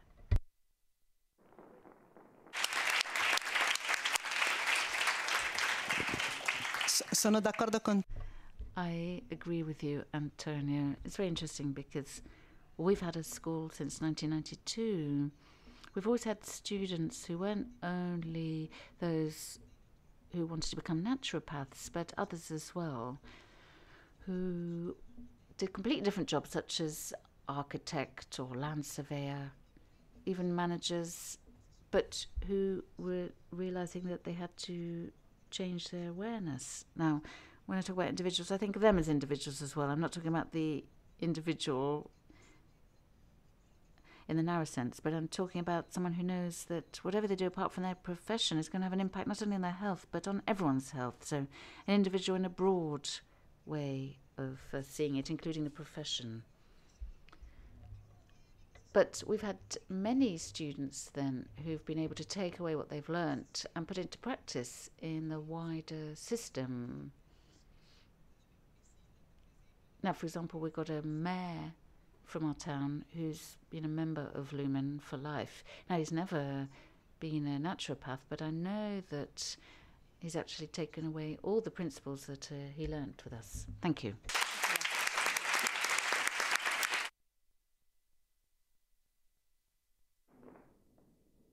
Allora, colgo l'occasione. I'd like to take this opportunity to thank you then for what you've done.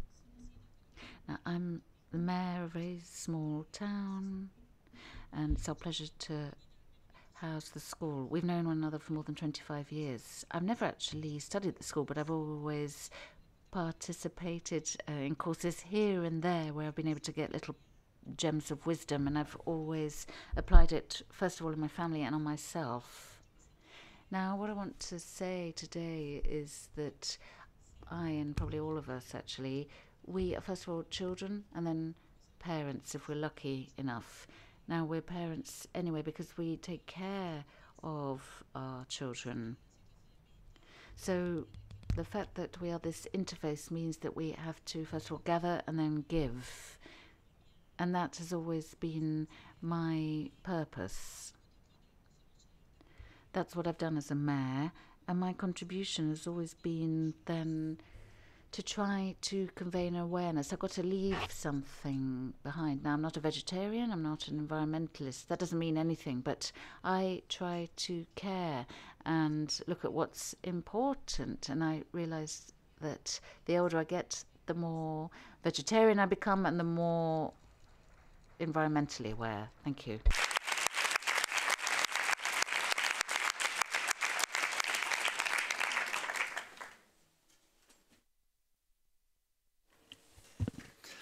Intanto sono Franco Sammasiccia. My name is Franco Sammasiccia. I represent the Scientific and Technical Committee from Lombardy. I'd like to thank you for this opportunity where we can hear from all European colleagues. I'd like to thank the last three speakers, in particular from Alex and Dr. Bonaldi. I think it was very interesting. I think we can draw on what we've done in Lombardy. In other words, everything we're doing is focusing on precisely this. And the last few years, we've worked together with Lumen. We've set up work panels for all the different disciplines, and we've drawn up technical professional profiles that did not exist at national level. We've been able to do this thanks to cooperation with many of the people who are here. I won't be able to mention everyone, I might forget people. So now there are professional bodies, training bodies, people who do shiatsu, yoga, naturopathy, kinesiology, and others as well. Our work has been to standardize these professional figures, create professional registers, training bodies, which are open to the users and the operators. Now, unfortunately, I shouldn't hide, we have lofty principles, great people as well, but there is also a lot of bluster, and we have to try to eliminate that. Now, you only need to take the tube in Milan or Rome, and you see all sorts of adverts to train to be a masseurs or a naturopath, where you can learn something in 3 weeks, but obviously that doesn't give any guarantees for the operator or the users. Now, we're aware of this, and there are 3 regions that have a similar law: Veneto, Lombardy, and Tuscany, as well as the autonomous province of Trento. We're working on other provinces as well to introduce these laws. It's only if we club together these regions that we'll be able to then have this nationally. We already have a draft law covering all the different political forces, but it's difficult to have this translate and to get the political attention of the Democratic Party. Now, the Cinque Stelle might be listening to us. In fact, it's our MEP from the Cinque Stelle. Now, this tends to be politically instrumentalized then by other parties. But in Lombardy, we've been able to get cross-party cooperation, and we're trying to do that at national level. Thank you.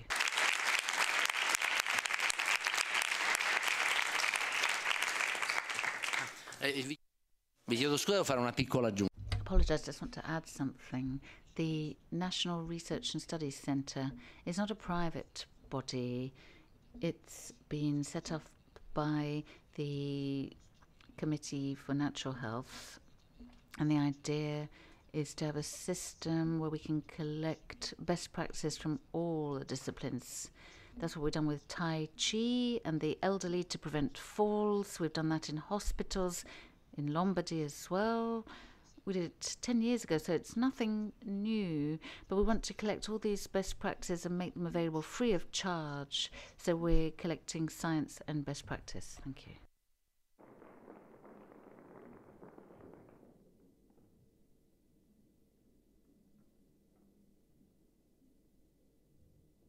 Io colgo un attimo allora. Let me take this opportunity now for that excellent initiative, and I believe that we politicians need to work on this, and we need to go beyond our different political colours and our different party divisions. We need to go beyond ideology and certain prejudices and try to work together in a cross-party manner. I think that's the only way that we'll be strong and come forward with the right policies. And at European level, I think we're in a position to do that. Today, this event was organised by two political groups from the European Parliament, but we've had much wider support. In fact, in the leaflet, you can see almost all the political groups giving their backing. Now, it is a shame, and I regret the fact that colleagues who'd said they were going to be here have not actually been able to attend. That is regrettable. Well, I do think we have to also say that this is actually the last week of work for the European Parliament here in Brussels. That's one of the reasons. Next week is Strasbourg. That's also the last plenary sitting of the European Parliament, of this Parliament. So actually that explains why there's so much going on and why a lot of colleagues were not able to come today, even though they had given their support to this event.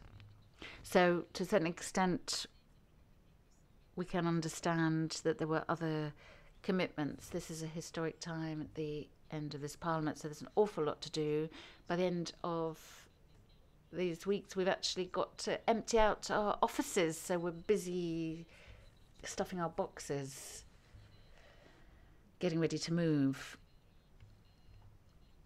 But that aside, I just wanted to say that at local level, at national level, in particular at European level, we have to work together in synergy. We have to have a cross-cutting approach because this subject, that of health and prevention, clearly cannot have a political colour. It transcends political colour, and I'm quite sure that, particularly at a time like this, now, this kind of event is incredibly helpful to convey the message of health, of a new paradigm for health, and to convey that to as many parliamentarians as possible. Also, we've got to continue doing this in the next Parliament to get a critical mass so that we can effect change. So it is important to have a strong political action on this subject and to bring about change. I'm quite sure that if we work together, and in fact today we've seen that, not only political cooperation but also European cooperation. We've heard from so many different experts coming from all sorts of different fields, different countries, and are showing us the way ahead. Now, we've got to roll up our sleeves and take this path. It's not going to be an easy one, but I think we like challenges. I think all of us like challenges. That's why we're here. And I'm quite sure that will be the spirit that takes us forward.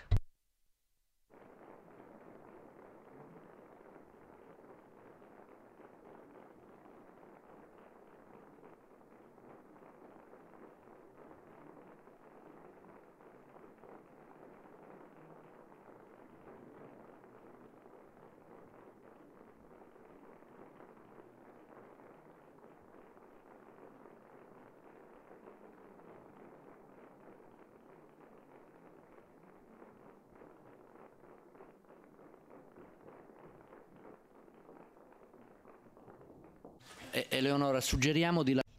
Eleonora, well, make sure you do leave at least your coat and a bag here, because I'm sure you're coming back. È vero, assolutamente sì.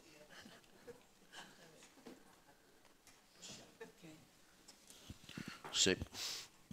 Posso? Giusto. May I say something? Not just to bear witness, but also to say that apart from politics and apart from professionals and apart from civil society, there is also social representation here. We represent a trade union dealing with this, so I just wanted to say that we're here. I'd like to thank you for the invitation and that it was a real pleasure to attend. And we think that in the future, the only thing we can do then is to pool all our experiences and all our competences. Now, I listened with great interest to what people said, and I have had some experience of naturopathy, but it also made me think. In other words, we're not starting from scratch, thank goodness. Now, we do have a long path ahead of us, I'm sure of that, but I think we will succeed. I know we can. Thank you, all together.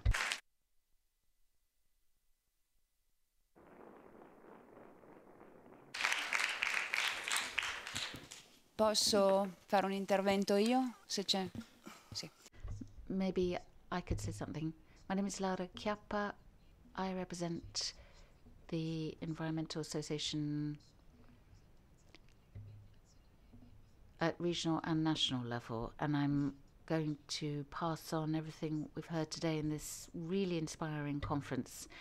I've learned a great deal today, but also in the exchanges we've had, the discussions over lunch and dinner with really interesting people, and I'm really encouraged actually by the level of discussion here. So it's really exceptional. Thank you. It's made me very optimistic, and I think that's rare. But let me say that there is a very strong need then for this cross-cutting alliance for everyone who deals with health, environment and politics. We've got to work together. It's absolutely essential to go beyond what we've said today. So in fact, what I'm most concerned about, but what also drives me, is being able to meet again then through Lumen and to set up networks and to destroy the prejudices of those people who want to put us in a corner, the environmentalists, the naturopath, the politician, who want to just put us in our separate boxes. So we've got to get over that kind of thinking. It's only that way that we'll be able to have these networks that are starting today, but that we want to pursue in the future. So we want to silence these negative forces, those who want to just put us in boxes and label us and separate us and avoid us creating networks. So I think that's what's driving us. Let us stand together. Now, I represent this national association. When you're collecting signatures, we'll be backing you, but I'd really like to thank you for this amazing opportunity.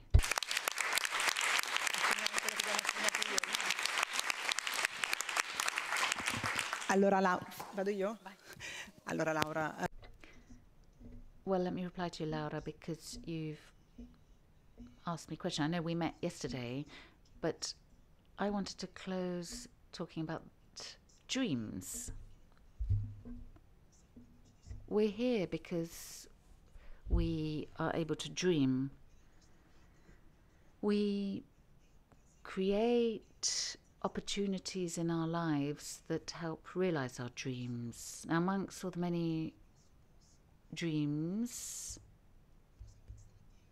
well, yesterday we went to the Senate to meet the animal intergroup. I went home and I said to Federico, I'm going to call Eleonora. That was the first step, but the second step is to have a parliamentary intergroup which could have internal experts who can work on this. And Federico, where's Federico? He said, it's too early. No, it's much too early, Milena.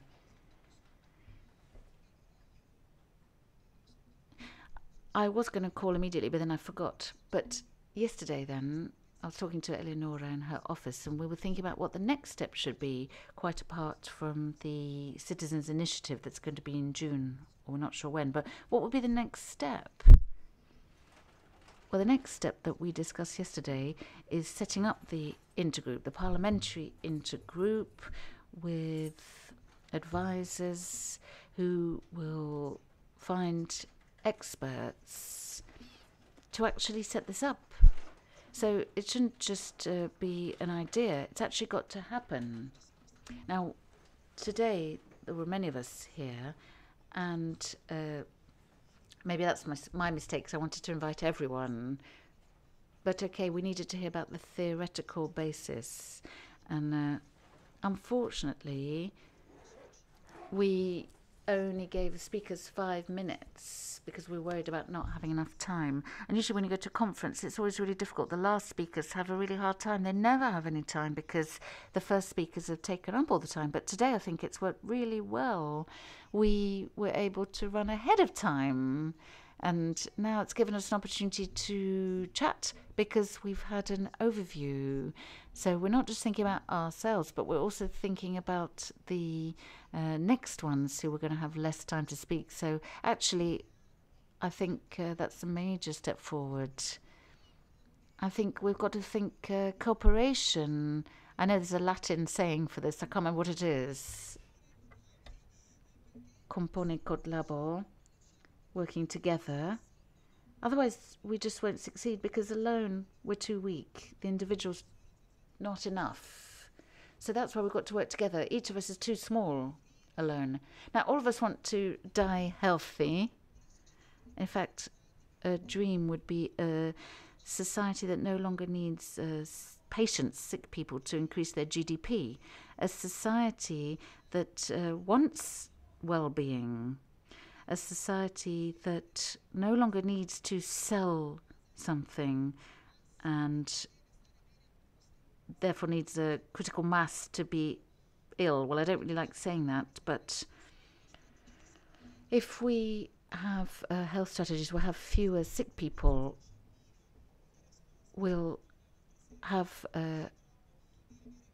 children who aren't scared of breathing in the air, who are able to eat good food in canteens. And today we have school canteens that are supposed to be producing health, but actually in 2015, I don't know if you know, but the WHO said that processed meat is carcinogenic. Now, if I had a child in my nursery, it would be problematic. I'd go along every day. Now, it isn't possible to have a food being served in nurseries that's being classified as carcinogenic, these processed meats. Now, we need to look one another in the eye, we need to be able to hug one another and then talk value. We need to save our planet. Now, thank you. You are the dream that I was having. Thank you very much.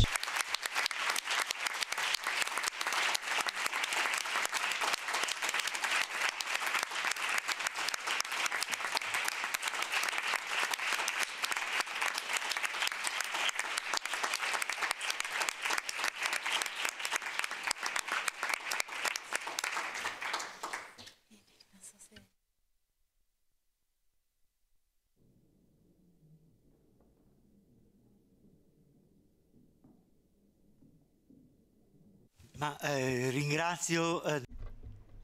Thank you very much for having given me the opportunity to just add some closing remarks that tie in with what Mileno's just said.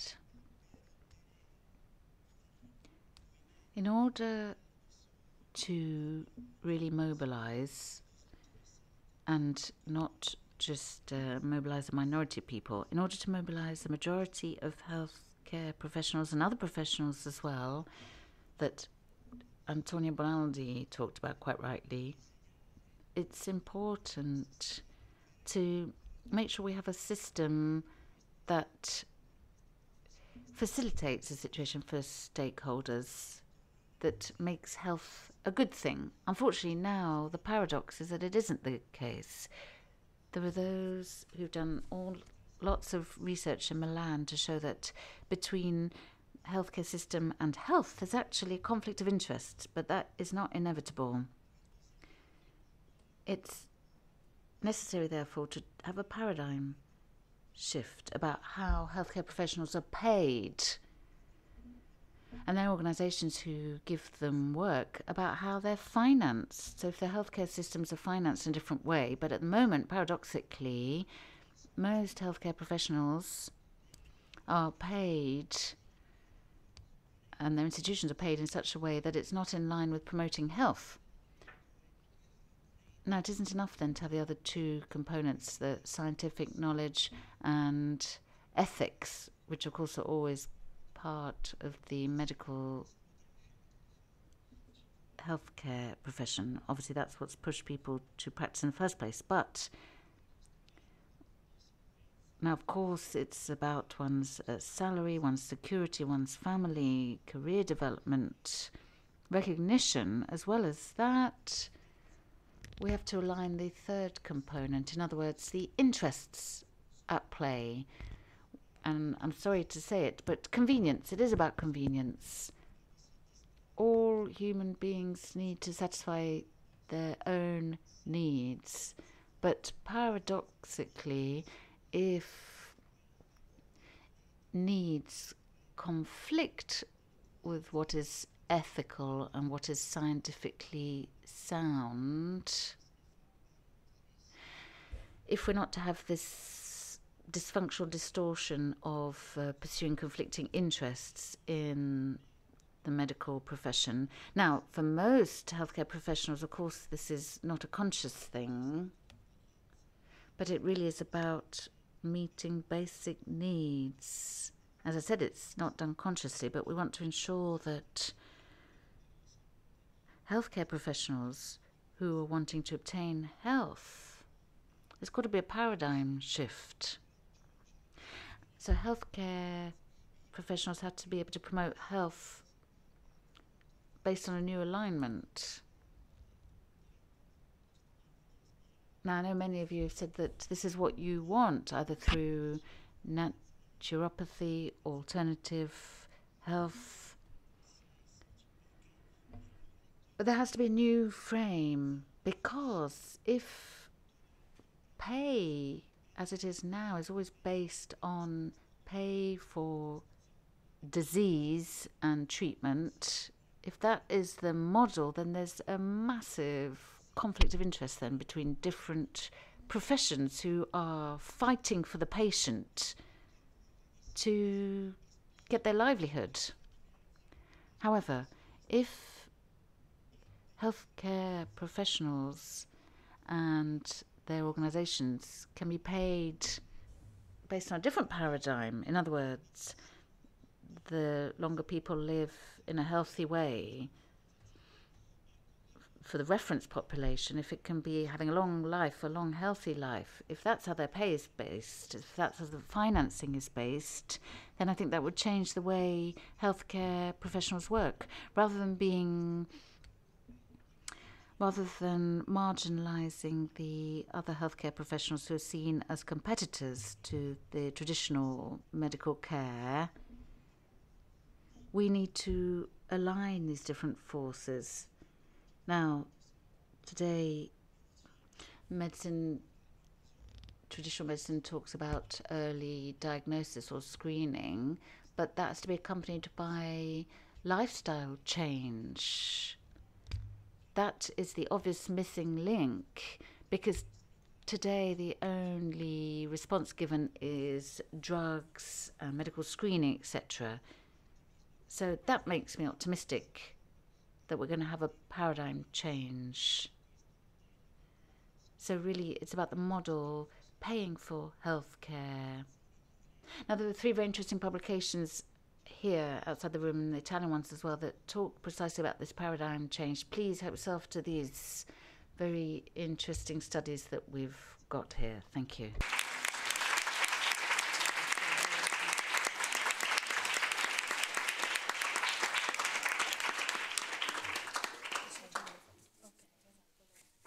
Benissimo. Io... Thank you very much.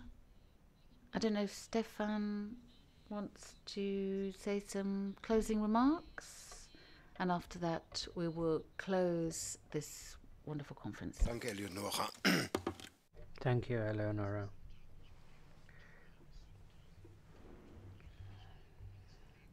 Throughout my life, I've been healthy, never ill, so I haven't had much to do with the issue of health.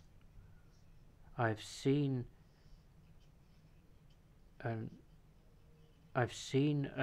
alternative practitioner's surgery from inside, but I haven't seen the inside of a doctor's surgery. I've always tried to think positive.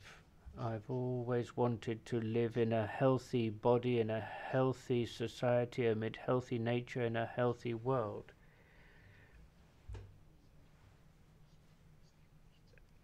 And this is what many of the speakers were pointing towards.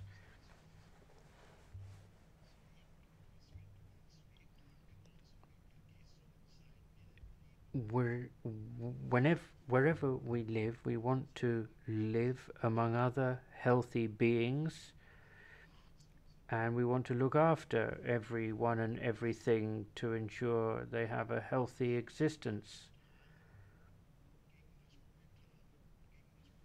I am therefore currently fighting the system that has brought such pain and suffering upon the world. Pain and suffering for the animals that are slaughtered in their thousands, day in, day out, as food for ourselves. And before they're slaughtered, they're stuffed with antibiotics and other chemicals, as a result of which we, the consumers, are also ill. There are people that are benefiting, the politicians, the pharmaceutical industry, the farming industry. They are making money out of making us ill and making other living things suffer. That is not a nice world to live in, and you and I all dream of a better kind of world, and perhaps one day we'll succeed in moving a step or two in the right direction. Thank you.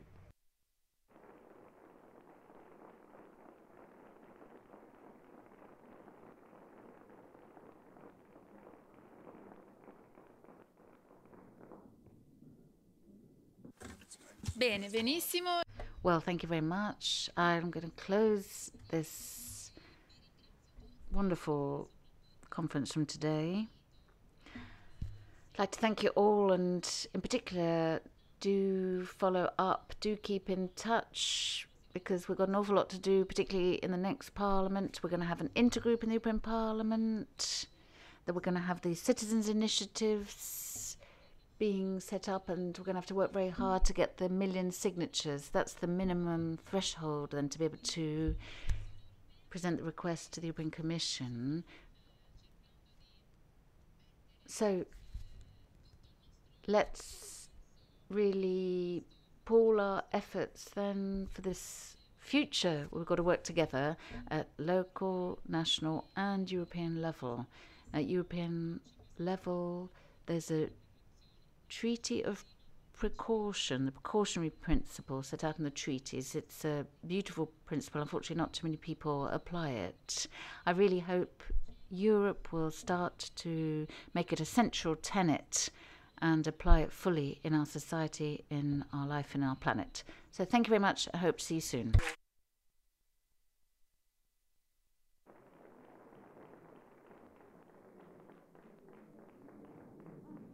Sì, un ringraziamento.